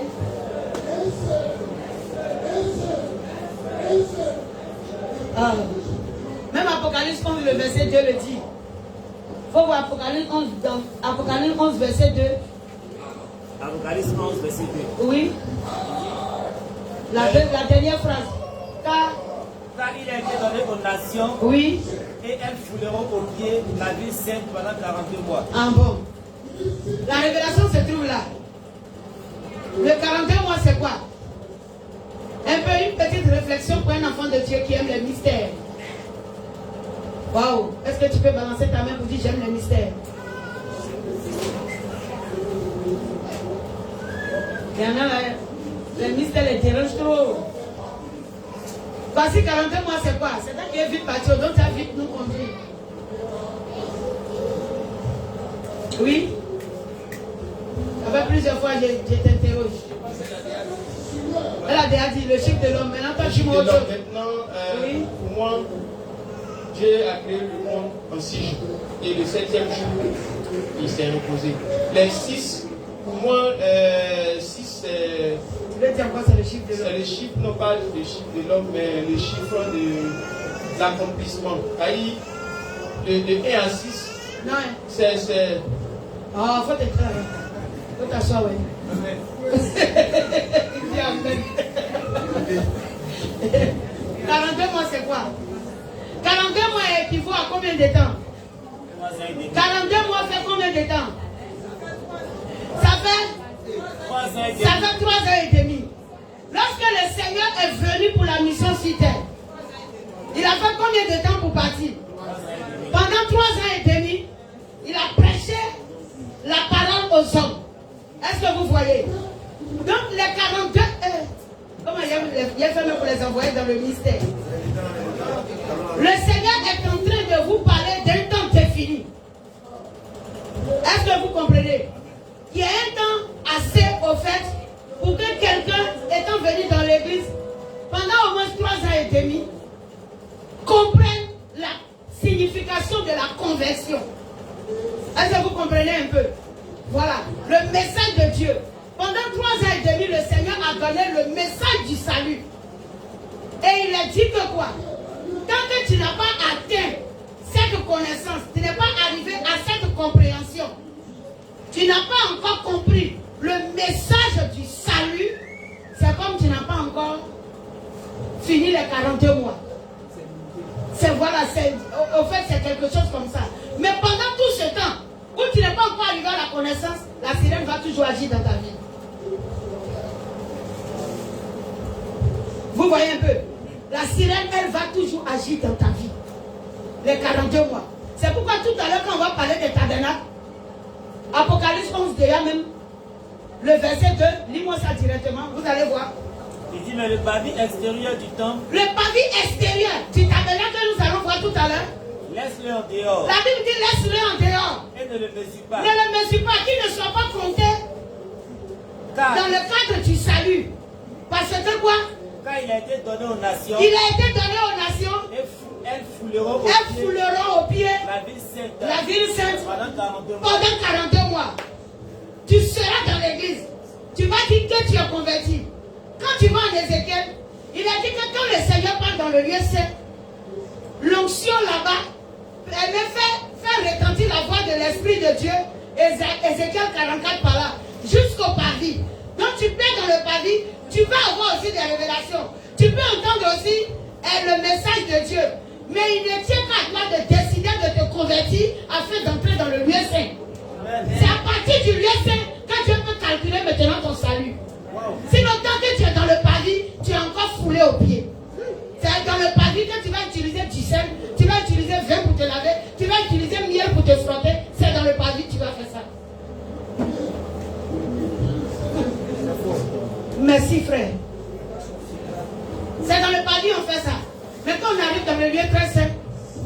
fais plus ces choses-là. De sorte que même, pour quitter dans le lieu très saint, pour ressortir dans le pavis, le Seigneur te dit, tu enlèves tes habits de sacerdote, tu te poses dans le lieu saint. Parce qu'une fois que tu arrives dans le pavis, il n'y a plus d'homme agréé là-bas. Si vous avez compris ces choses-là, vous allez chercher la conversion. Est-ce que quelqu'un vient de comprendre? C'est compliqué, hein? C'est pourquoi ne vis pas la vie chrétienne pour un temps. Et puis tu as dit, je n'ai rien vu. Ça veut dire en réalité, tu n'étais pas venu pour le Seigneur, tu cherchais quoi? Je n'ai rien vu, ça veut dire quoi? Qu'est-ce que tu voulais en réalité que tu n'as pas vu? Oui, il y en a dit, je n'ai rien vu. C'est quoi tu cherchais? Tu n'as pas cherché Jésus. Si tu cherchais Jésus, tu allais le voir, quand je n'ai rien vu. Pourtant, le Seigneur a dit, je me laisse trouver par celui qui me cherche. Toi, tu finis des années, je n'ai rien vu. Tu es assis derrière ma fille en train de boire, te demandes, moi j'étais à l'église pendant 15 ans. Tu sais que j'étais responsable, j'ai prêché tant, j'ai été diacre. Et puis tout ça, c'est quoi? J'ai été présidente, ça n'a pas d'importance. Je n'ai rien vu. Ne vois rien. On continue. Apocalypse 13, on n'a pas fini, frère. Ouais. Apocalypse 13. Verset 6 maintenant. Verset 6. Et elle ouvrit sa bouche pour proférer des blasphèmes contre Dieu. Elle ouvrit sa bouche pour proférer des blasphèmes contre Dieu. Pour blasphémer son nom. Oui. Et son tabernacle. Et ceux qui habitent dans le ciel. Elle ouvre la bouche pour blasphémer le nom de Dieu et son tabernacle. Là, c'est de quel tabernacle il s'agit? On dit pour blasphémer contre le nom de Dieu et son tabernacle. De quel tabernacle il s'agit? Oui. Pas l'être humain même. Pas le corps humain même. Pas le témoignage de Dieu. C'est quel témoignage tu parles, ma fille? Il faut décrire ça fort. Merci. Alléluia. Amen. Amen, maman. C'est contre... Dites oui. Ce que je voulais ajouter, oui. C'est comme aujourd'hui, quand tu regardes la fête des Pâques, que les Pauleux aujourd'hui ont pris. On prie pour faire Pâques nous. C'est un blasphème. Blasphème contre Dieu. Là, le Seigneur instaure une histoire importante pour l'Église. Il parle de sa résurrection. Et des personnes ont pris pour faire cérémonie de village pour dire Pâques nous. Et puis vous pensez que les Baouliens ont compris la révélation et qu'ils font la part de l'Éternel. C'est faux. Ils s'en vont s'assembler pour leurs propres affaires et non pour ce qui concerne Dieu. S'ils s'assemblaient pour la chose de Dieu, tu allais voir que la sirène avait déjà disparu du milieu des choses, des attentes. Mais Abraham beaucoup s'est assis avec son chapeau, son or, tout et tout. Et aujourd'hui, même quand on parle des autres villages, on met tout le maquillage d'Abraham beaucoup sur nous. Vous vous parlez d'elle. Et puis vous voulez rentrer dans le foyer. Comment est-ce qu'il n'y aura pas les divisions, les divorces et les mélanges après? Parce que tu n'étais pas revêtu de Dieu, tu t'es revêtu de ses parures. De ses parures. Comme l'a décrit Apocalypse 17. C'est tout. Alléluia. Amen. Continue, frère.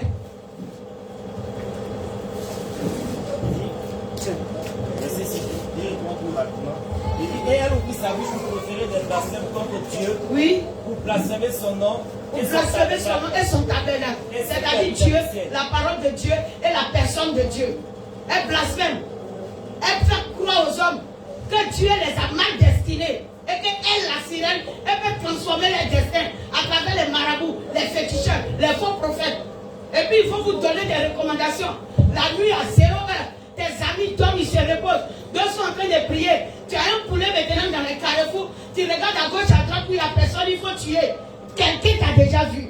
Tu as déjà échoué. Regarde comment elle humilie les gens. Quand elle humilie ta vie, c'est blasphémer contre ton Créateur. C'est comme ça, blasphème contre le tabernacle de Dieu. Un chef de famille va garer sa voiture pour marcher sans caleçon jusqu'au milieu de l'eau pour aller déposer quelque chose. Une jeune fille va s'élever, aller se déshabiller au bord de la mer, rentrer dans l'eau pour enlever son dessous pour jeter dans la mer. C'est là le blasphème. Parce que Dieu t'a créé pour que tu deviennes un instrument en sa gloire. Elle te dit que Dieu n'a pas fait les dispositions viens, moi je vais te recréer. Et puis toi aussi tu acceptes d'aller à elle. Pour dire faut me refaire. On te dit prends cola, prends la bonne rouge, va verser au Carrefour, faut mélanger à 1 000, faut déposer 10 000 dessus, faut mettre à quelque part, prends le canari, si tu as fini de te laver, va casser ça et les Carrefours sont sales à cause de vous. La maladie se promène, il se tue pour balayer, vous vous levez avec des mamies, c'est au Carrefour, maladie va partir. Regarde comment vous souffrez.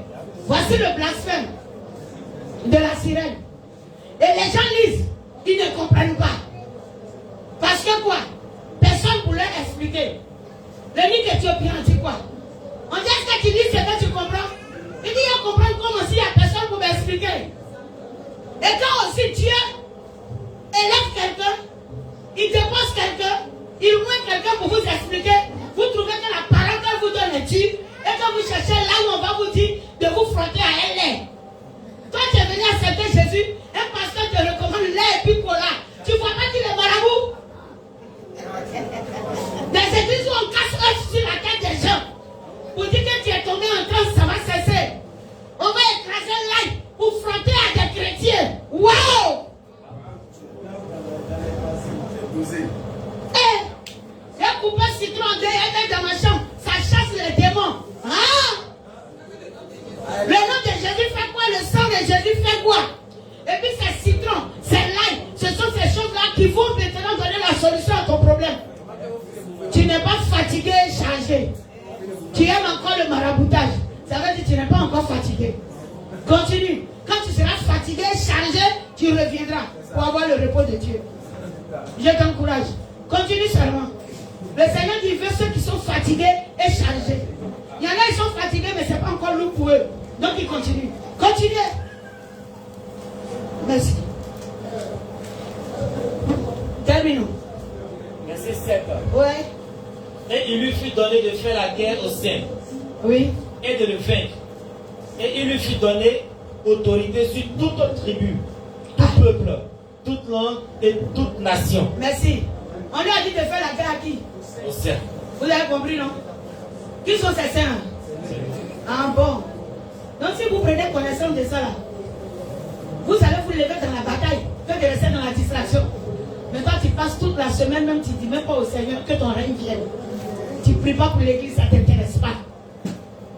Comment tu as gagné cette bataille là? Comment les choses vont avancer? Si tu n'as pas la connaissance de savoir comment il faut faire. On dit toi-même là tu es déjà en guerre. J'ai accepté Jésus, tu es déjà en guerre. Quand tu es dans le monde, elle sait qu'elle ne te combat plus. Elle te met dans la distraction, tu lui appartiens. Mais arrivé dans le Seigneur, il y a une connaissance qui veut t'envoyer à la quitter. Elle va mener cette bataille. Mais tu fais quoi pour gagner la bataille? Qu'est-ce que tu fais pour gagner cette bataille?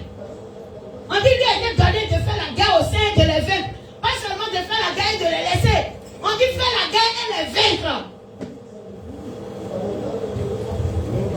Mais quand tu trouves que non, toi tu es trop vilaine et que pas un peu de bain, si ta tête ça te rend pas jolie, tu es déjà vaincu.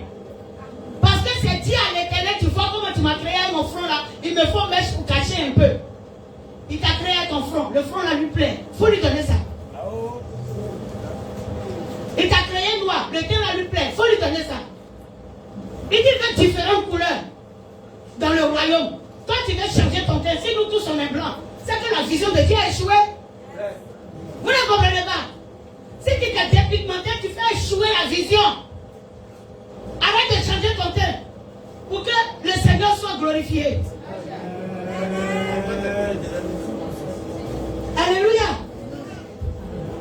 Tu vas aller piquer des piqûres pour pousser fesses. Le Seigneur veut les 100 fesses et beaucoup de fesses. Tout le monde va pas s'appeler Madame Casso. Il faut que des personnes aussi s'appellent Thébo. Yes, sir. Amen. Et c'est comme ça. Tout le monde va pas s'appeler la scène. Il faut des Hermon. Alléluia. On va pas tous être des Ézéchiel là. Tous les hommes aussi vont pas transporter fesses dans les pantalons. Voilà, il faut être un peu relax. Comme les yeux donnés, c'est tranquille. Alléluia. Amen. Donc il y a tout là. C'est à vous, Barry. le Seigneur veut. Tu vois? Maintenant, on ne sera pas court aussi. Il faut des papas connus aussi dans le royaume. N'est-ce pas? Donc c'est un mélange de taille, de forme et de couleur. Amen. Voilà ce que Dieu veut. Mais l'ennemi va venir avec ces mots de blasphème. Et puis toi aussi tu accueilles. Et puis tu te changes. Tu veux dépigmenter ta peau. Tu veux transformer les choses. Tu veux mettre sur toi une recommandation qui n'est pas de l'Éternel. Sortons de là. Sortons de là. Ce n'est pas normal. Comprends pourquoi tu as accepté Jésus. Le Seigneur qui voit que tu le cherches de tout ton cœur, alors viendra t'orienter. Mais si tu ne le cherches pas, tu vas rester dans ta même situation. Alléluia. Sinon 42 mois, c'est un symbole. Pour parler du temps. De l'inconversion à la conversion. C'est quand les 42 mois passent, ça veut dire la connaissance vient. Quand tu décides d'entrer dans le lieu saint. Sinon, tant que tu es dans le Paris, tu n'as pas encore fini. Il a été donné de fouler les nations pendant 42 mois. Ça veut dire le temps quand même de la connaissance. C'est tout. Le Seigneur a pris 42 mois pour véhiculer la parole de la vérité, la parole du salut sur la terre. Donc c'est un symbole utilisé pour parler de l'inconversion. Parce qu'elle va marcher dans l'inconversion. Vous voyez que Jésus nous aide. Ok. Frère, tu as fini? Au verset combien? Oui, c'est jusqu'au verset 10 qu'on s'arrête. Verset 8. Oui. Et tous les habitants de la terre l'adoreront, ceux dont le nom n'a pas été écrit dès la fondation du monde dans le livre de vie de l'agneau qui a été immolé. Si quelqu'un a des oreilles, qu'il entende. Si quelqu'un mène en captivité, il ira en captivité. Il ira en captivité. Si quelqu'un tue par l'épée, il faut qu'il soit tué par l'épée. C'est ici la persévérance et la foi des saints. Alléluia. Si quelqu'un mène en captivité, il ira en captivité. Vous n'avez pas compris ça, hein? Si quelqu'un mène en captivité, veut dire quoi? Si quelqu'un mène en captivité, captivité c'est quoi? Captivité c'est quoi? Prison. Mais comment on peut mener en captivité? En prêchant la fausse doctrine. Et en laissant les gens sous leur joug, leurs problèmes. Et le Seigneur dit, les hommes de Dieu qui feront ça, iront en enfer avec tout le peuple qu'ils ont conduit en enfer. Quand vous pensez que moi, les gars, vous suivez en enfer, il ne veut pas. Si quelqu'un vient en captivité, il ira en captivité. Si quelqu'un tue par l'épée, quelle est cette épée? Merci. Ça veut dire qu'il prend la parole de Dieu pour détourner les gens de la véritable justice. Si quelqu'un tue par épée, il va mourir par épée. Que le Seigneur dit, on ne vient pas dans la maison de l'Éternel les mains vides. Donc tu as 200 000 francs pour que j'ai pris pour toi. Ça c'est un mensonge. C'est tué par l'épée. L'épée n'a pas dit ça. L'épée ne vient pas pour détruire mon frère. L'épée va contre l'ennemi. Maintenant, celui à qui tu as dit d'envoyer enveloppe de 100 000 là, c'est pas au diable, c'est pas à l'esprit. Comment faire avec ton frère pour que l'esprit le quitte? C'est ce qui est important. Mais il vient, il te donne l'argent. Et puis lui, il est encore là. Il y a une même action prophétique. Le prophète a dit d'envoyer 100 000 francs. Et puis ils ont brûlé les 100 000 francs. C'est la somme là. Il dit, t'as eu. Tu as vu. Et puis comme ça, on lui a dit ça, mais il a eu le courage de compter les 100 000. Pour une fausse action prophétique, on a brûlé ton argent. Tu as utilisé la somme là.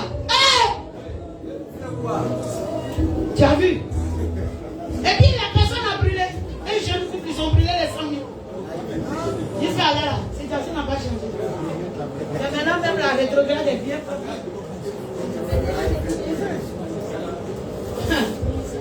Ok, si je disais, viens donner les 100 000 là, il a fait quelque chose pour toi, la personne ne va pas venir. Il te donner les 100 000, on a brûlé. Mais tu viens chez moi les mêmes ballons. Nous on ne sent pas l'argent, ça nous ressemble. C'est ça. Que Jésus nous aide. Alléluia. Qui tue par épée, périra par épée. La même parole j'ai appris pour prendre ces 100 000. Ça t'attend là-bas. Les deux témoins sont là. La Bible dit, les deux témoins là seront là au jugement. L'Ancien et le Nouveau Testament. Donc vous qui dites que non, l'Ancien Testament est déjà aboli. Ne cherchez pas à comprendre les profondeurs de Dieu. Allons-y. Il est quelle heure? Il est quelle heure? Il est quelle heure? 5 heures. Ça va? Ça va? Je m'arrête? Ou bien on va voir un peu le pavis et puis on laisse. Donc allons-y au pavis. Allons-y au pavis.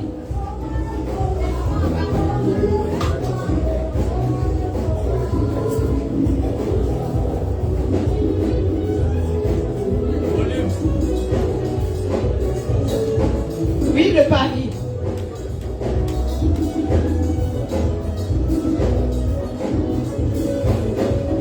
Mettez le volume. La première chose que les enfants d'Israël voyaient, c'était de faire des sacrifices pour rappeler qu'il y avait un problème à la rencontre de Dieu, c'était le péché. Et même dans l'Ancien Testament, il est dit en fait On retourne un peu en arrière. de toucher un fils Je veux pour rappeler. qu'on examine la cour du pavis. Je veux qu'on examine un peu la cour du pavis. Retourne un peu en arrière, encore et voir. Voilà, net. Regardez un peu. Regardez un peu l'image. Pour ceux qui étaient là hier. Regardez la construction des tabernacles. Si vous ne voyez pas, vous pouvez avancer. Parce que c'est pour que... Vous voyez, non? Ok. Vous voyez comment le tabernacle est construit? Le modèle qui a été montré à Moïse sur la montagne. Voilà comment le modèle se représente. Mais quand le Seigneur a dit qu'il représentait un modèle qui concerne le tabernacle, après le Seigneur, tiens-toi debout. Merci de ce que tu as bien sauvé. Je sens que tu aimes bien la parole de Dieu à moi. Après ça, tu dors. Acclame encore Jésus.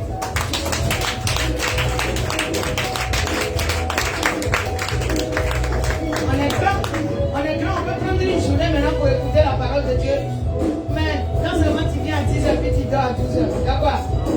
Voilà, c'est toi encore. Ah non, ma petite. Ok, regarde un peu. Si tu ne vois pas, tu peux te tenir debout pour bien regarder. Tu vois le pavis?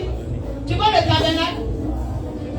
L'ensemble là, on appelle ça le tabernacle.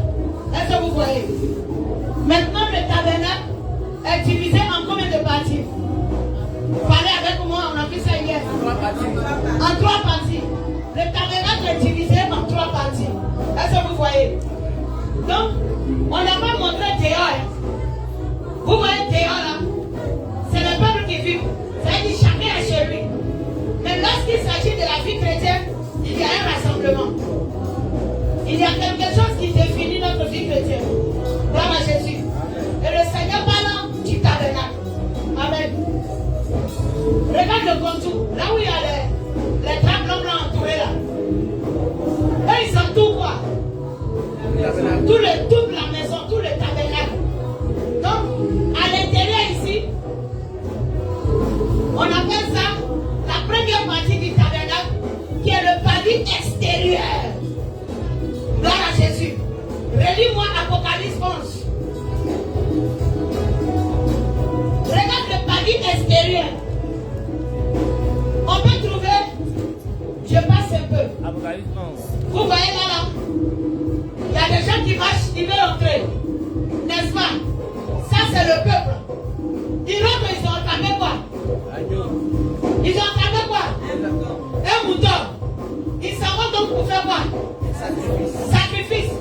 Donc dans le but de dire quoi? Ils appartiennent à Dieu. Donc je vais vers Dieu pour offrir mon sacrifice de pardon. Alléluia.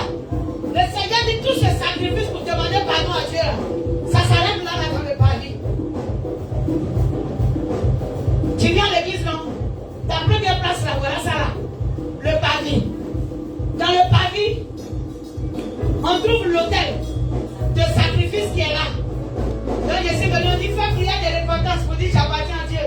Répète avec moi, Seigneur, Aujourd'hui, je prends l'engagement. Ok, tu as récité. Mais après ce récit-là, le vrai engagement doit suivre. C'est pas parce que tu as récité, j'ai prié pour toi, ça fait de toi un élu du royaume des cieux. C'est faux. C'est faux.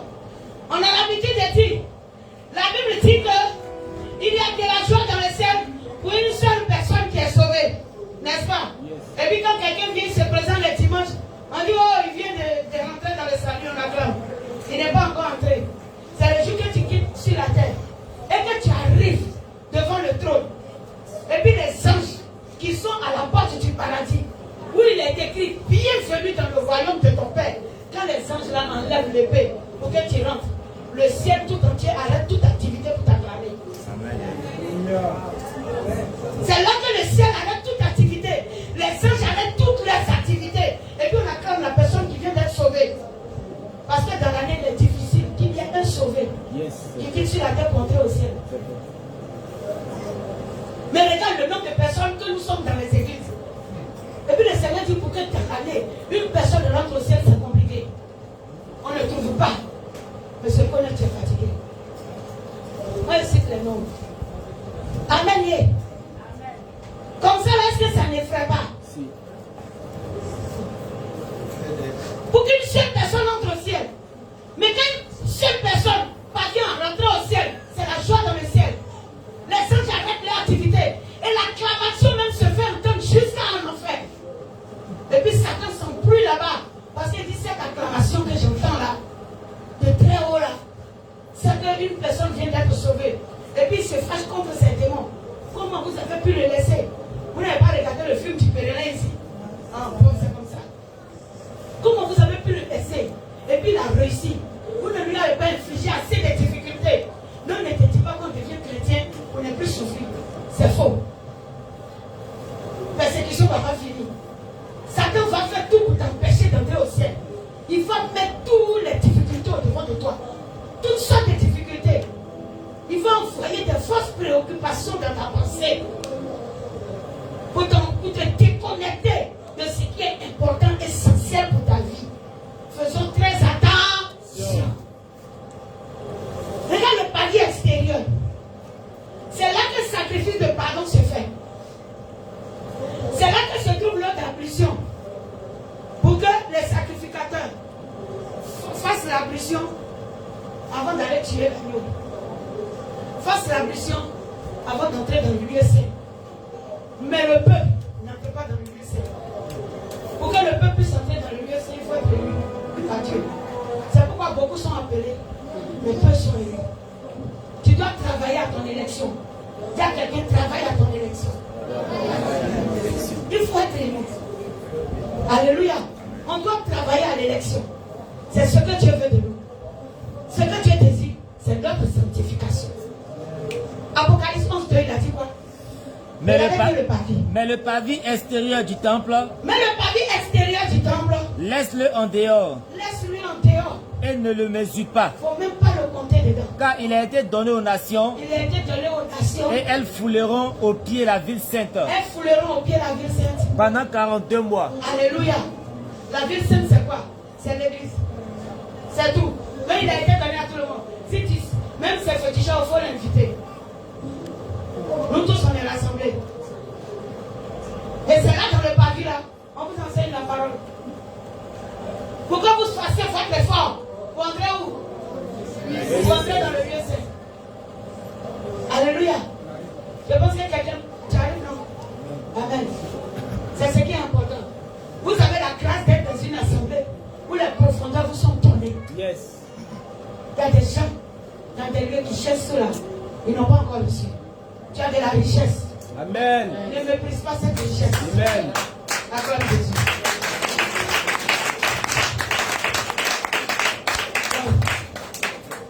On continue. Continue. Et ici, en fait, tout le peuple en entier pouvait venir accorder les sacrifices ici dans le parvis.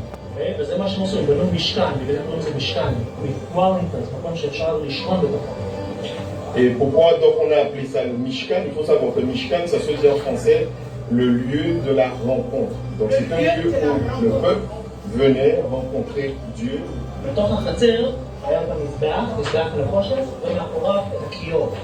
Alors, qu'est-ce qu'on retrouvait dans le parvis? Deux choses. L'autel des sacrifices et après l'autel des sacrifices, la cuve des reins d'ablution pour les souverains sacrificateurs.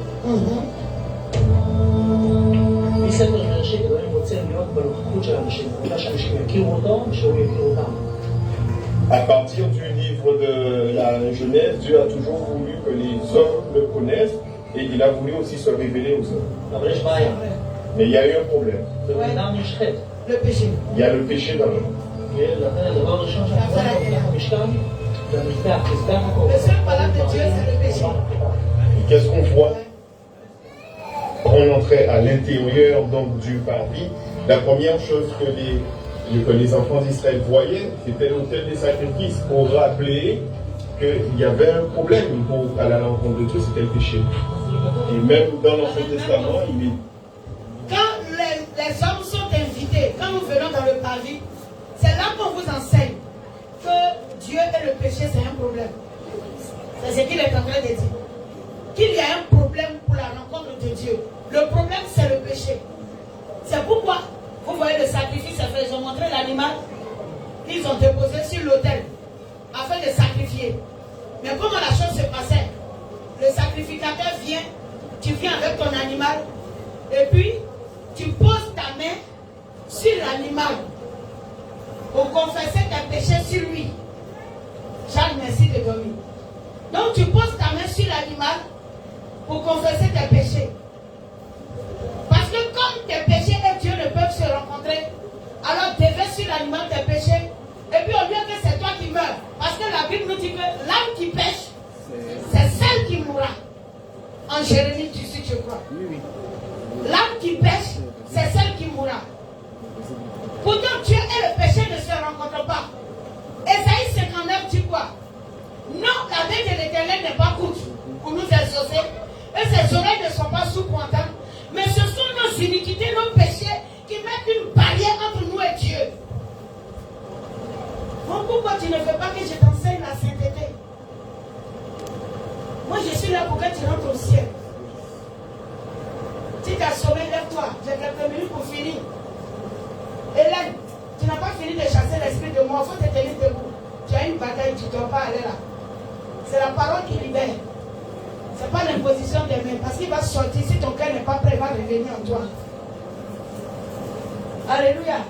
J'ai cité vos noms si vous fermez vos yeux. Ah bon. Comptez sur moi pour ça. Moi, je suis moi pour qu'on aille au ciel. Donc, tu fermes les yeux ici, ton nom. Compte sur moi. Ok. Ça peut aller. La Bible nous déclare que le péché met une barrière. Gloire à Jésus. Ce n'est pas parce que Jésus est mort à la croix que toi tu vas vivre comme tu veux. Pour dire comme Jésus est déjà mort, je rentre au ciel. C'est un mensonge. Si tu as blasphémé le sacrifice de Jésus à la croix, tu vas descendre en enfer. Le sacrifice de Jésus à la croix ne te donne pas permission de vivre dans le péché. Jamais. Alléluia. Mais le Seigneur te dit que le sang des boucs n'est plus approuvé de Dieu. Et que le sang avec lequel tu peux venir, pour que moi l'Éternel je t'écoute, c'est le sang de Jésus. Mais chaque fois que le Seigneur Jésus sur la terre a prié pour une personne, il a dit quoi? Va et ne pêche plus.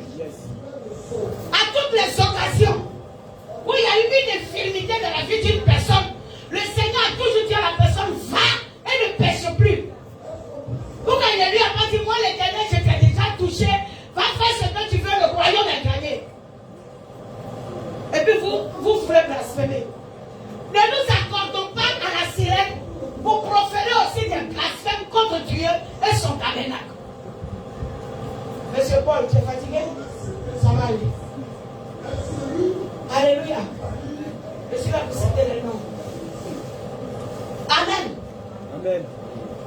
Quand l'ennemi voit que vous êtes sur le point du salut, il va venir vous déconnecter par des messages injustes en prenant la parole de Dieu pour vous dire que quoi? Oui, on dit Jésus est venu pardonner tes péchés. Pourquoi le sang de Jésus est versé? Et puis tu dis encore que tu es dans le péché. Mon frère, quand tu es dans le péché, toi-même tu ne sais pas. Tu fais exprès? Toi-même tu sais. Mais tu fais quelqu'un qui te cautionne. Et comme du coup il envoyait une parole qui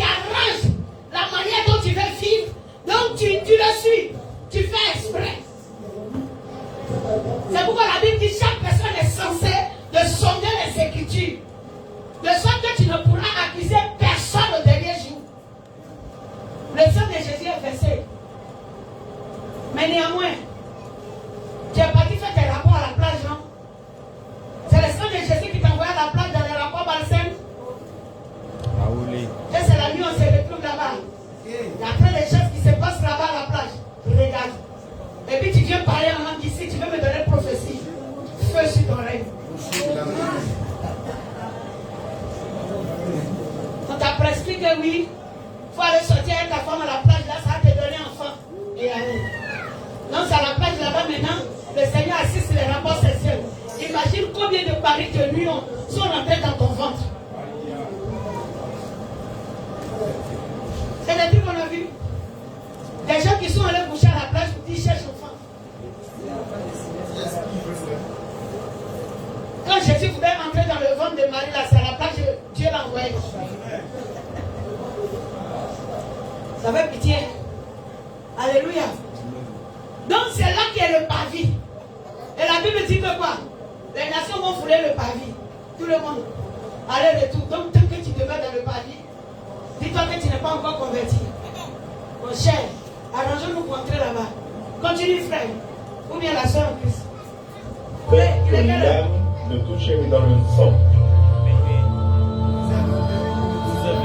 12h21. Il reste combien de minutes? C'est un symbole. Ok, allons-y.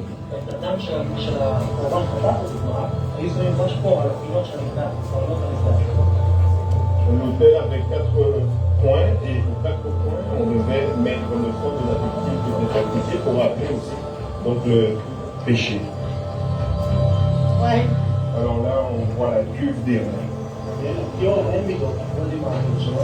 Alors, l'un des seuls ustensiles en fait dans le tabernacle où je n'avais pas donné de mesure, de dimension, c'était la cuve des reins.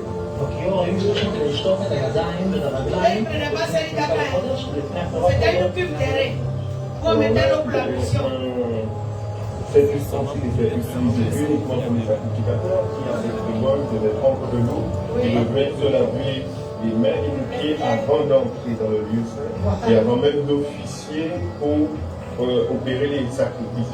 C'est pourquoi Jésus aussi, à l'exemple de ça, a lavé les mains et les pieds de ses disciples. Pour montrer comment la purification de la mission en présence du Seigneur Jésus. C'est un symbole utilisé. Il n'y a pas d'entrée là-bas. À l'entrée du lieu saint. Donc on reprend parvis, dans le parvis, le peuple pouvait s'y rendre. D'accord? Dans le là, seulement les sacrificateurs. Il a dit quoi? Pause. Il a dit quoi? Le peuple peut se rendre dans le parvis, mais le peuple n'a pas le droit d'entrer dans le lieu saint. Voilà. Donc tu peux être une foule qui suit, tu peux être dans la foule qui suit Jésus. Tu peux parler de Jésus, vous serez une foule de personnes. Vous êtes là pour les agaper, vous êtes là pour les uniformes, vous êtes là pour les fêtes inutiles. Vous êtes là pour faire des fêtes des mères, fêtes des pères, Saint-Valentin dans l'église. Voilà. Vous organisez les Saint-Valentin même à l'église. Tu peux faire toutes ces choses parce que tu es encore dans le paradis. Là, ce n'est pas compté, ce n'est pas mesuré, ça ne rentre pas dans le royaume. Et je suis obligé de vous dire la vérité. Vos Saint-Valentin n'entrent pas dans le royaume des cieux. Alléluia. Ça ne rentre pas dans le royaume Saint-Valentin. Fête des mères n'a pas été organisée par l'église. Ce n'est pas une institution divine. Ou divine du moins. Alléluia. Voilà. Ce n'est pas une institution divine. Le Seigneur ne l'a pas programmé dans sa parole. On ne se rencontre pas dans la présence de Dieu pour introduire les fêtes profanes à l'église. C'est un péché de fêter les fêtes profanes dans l'église. Fête des mères, fête des pères, Saint-Valentin, c'est quoi? Si tu veux faire l'anniversaire de ton pasteur, va le trouver à la maison. Ce n'est pas sa naissance qui est fêtée à l'église. Ce sont les recommandations divines qui sont fêtées à l'église. Il n'y a pas anniversaire d'un homme de Dieu qui va se célébrer en plein culte. On peut célébrer son anniversaire, mais faire l'organisation hors des programmes spirituels. S'il vous plaît. On peut continuer. Alors là, nous sommes à l'intérieur du musée.